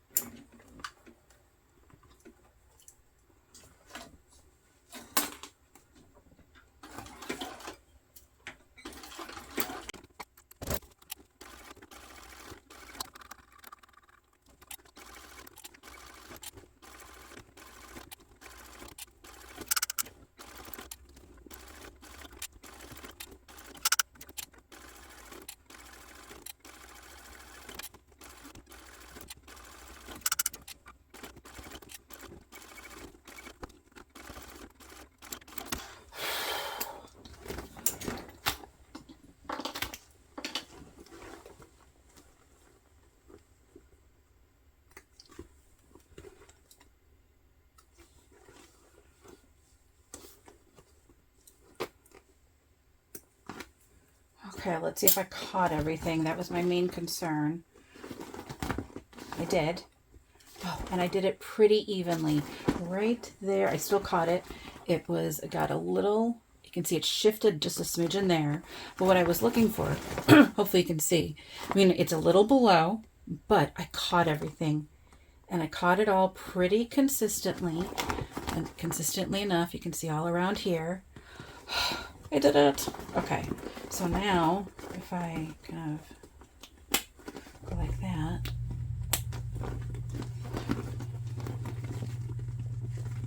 oh, it'll flex a little, but there.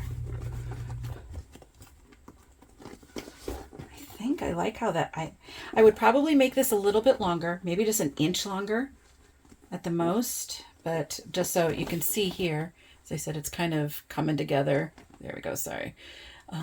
Maybe a little more than I'd like, but I think that's okay, and it'll loosen up. Let's put on the straps. So the phone died just as I was finishing up the bag. The bag itself, at least I got all of the construction, but it died as I was doing the crossbody strap and doing these handles here. So I will have to show you with some other things that I happen to have lying around. So here is a crossbody strap that I've not yet finished. I've shown going over crossbody straps before, but I thought I would show you this because we were using strap ends. This is 1/2 inch, this is 3/4 inch. We're just going to pretend. So depending on your slider, so remember the general way that you put together a crossbody strap is you have your slider right here. So it's got the bar that slides, and here it's where it's smooth. Here are the two ends that bend over. You take your strap, figure out which is the right side and the wrong side. And with the wrong side here, you put it up so that the wrong side is touching that bar. Up and it's hard because that's, there you go, and over. And then you would either sew or rivet or whatever you might be doing here. Now, depending on your slider, you may or may not be able to fit the strap through with the strap end already on it. It really depends on your strap, depends on how wide your slider is. And so I would recommend, regardless, if you can, put your strap through to that point and then put your slider on. Yeah, remember, pretend that it's the right size. Then put your slider on.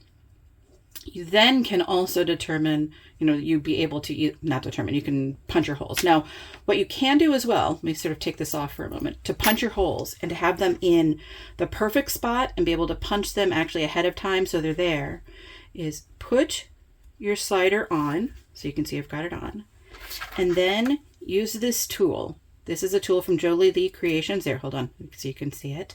And it has marks A, B, and C. This allows you to mark where you're going to punch your holes. You actually could even punch through those. I usually mark them with a pen first. But you can mark them ahead of time, punch your holes, and then when you wrap it around whatever it might be, your swivel clip, your slider here, the holes will align. And so you'll want to do that, though, with the strap end here. If you were to do it based on the end of the strap, one of your holes is going to be too high because you're then going to put your strap end on and it's going to cover it. So even if you're not screwing the strap end on yet, put the slider on like this, just so it's there. Then you can align the strap end, or the rivet tool for the strap end, or for your straps on here. Now, for something that is vinyl, you will always, for regardless of your strap, you're always going to use the C on here. You can see again, there's A, B, and then there's a space and C. C you're always going to use. That's going to be where you're going to put it. I always align it this way, I guess. So C is closest to whatever I'm doing right here. That's going to be the one that is closest to the end of whatever it is your strap is. A and B, you'll just determine how thick your strap is. If I'm using vinyl, I'm going to use A because it gives me a little more space to wrap it around and have the holes line up. If I'm using webbing, I'll use B. Or at least maybe if it's a thinner vinyl or cork that might be thin, I'll use B. And so what I would do is come through here, and I would take my pen and I would mark my holes. I do just a dot. Some people might actually punch through it. Then I could take them off and punch those holes so that when I put this on, so as I said, I'm going to put this through. I'm going to put it through probably far more than it needs to be first. I'm going to affix my strap end, because now it's safe, it's on the other side. And so there are holes here, so I will usually maybe just take a seam ripper, poke it in there just to sort of start the hole, use the little screws that came with it, and then use a screwdriver to get those in there. You could also put a dab of glue in if you want, but I usually just use the screws. And then once I have that on, I'll line up the two holes. I'll probably have to bring this back a little bit. I'm going to take that off for the sake of this. Bring it back, line up my two holes, put a rivet through, and punch the rivet. So that's what you do here. Then once you have that end done, so I've got this on, I would, finish the strap the way I normally would. So, hold on a second. Let me just move it through a little so I have a little more to play with. Okay. So I would hold this upside down, put my swivel clip on, put it up and over, and then I would put my other swivel clip on. Same thing there. I would first figure out where do, with the strap end, where do the holes need to be, put it through the swivel clip, then put my strap end on, then I would do the riveting. So that's how I would do this strap here. I did the exact same thing for these here. As you can see, the same exact process. This was actually wide enough. I could fit it through, my strap through, with the strap end already on it. So I did do that. This was plenty wide for that. But what you can do then, so I did that, but then what I did do ahead of time was I used the tool, I put the strap end on, as I said, I measured up, and if you see right there, you can sort of see, I don't know how well you can see, that hole for the C right here is right where that rivet is, as you can see.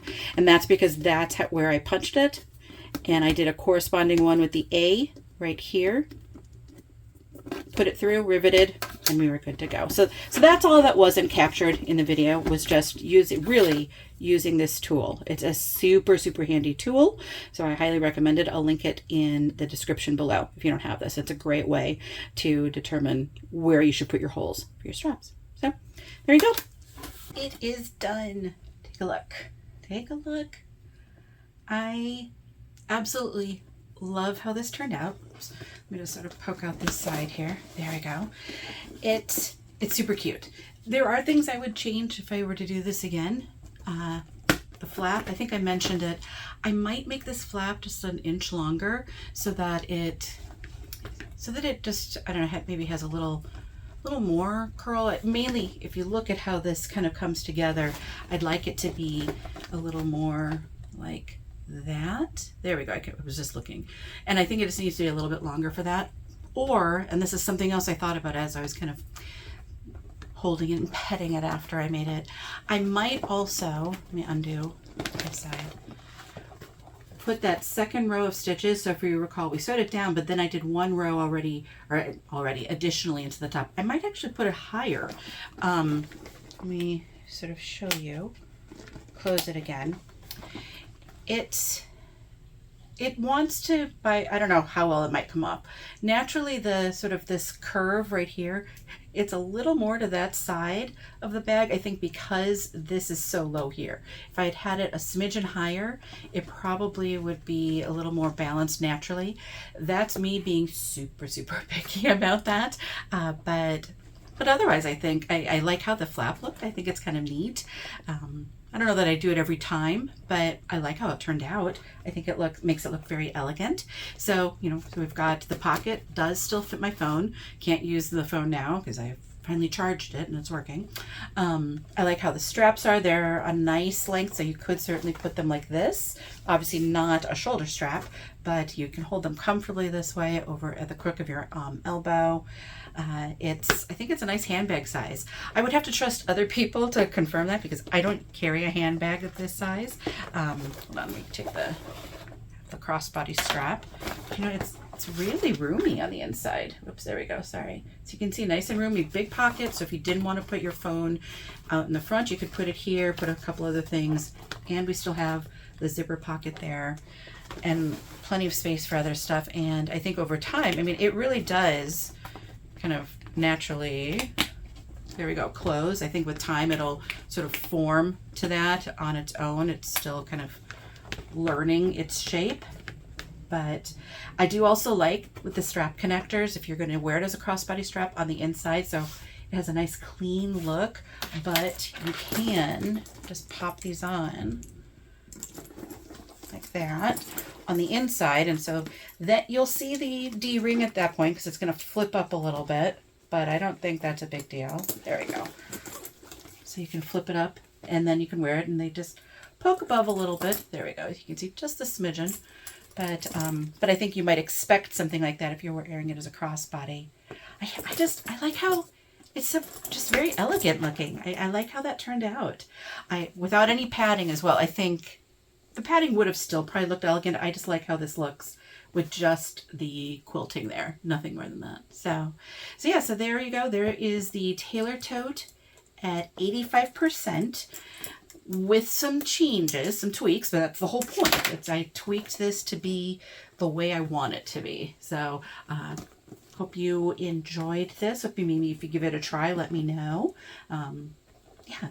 Super fun. So thanks for joining, and like and subscribe. I'll talk to you next time. Thanks. Bye.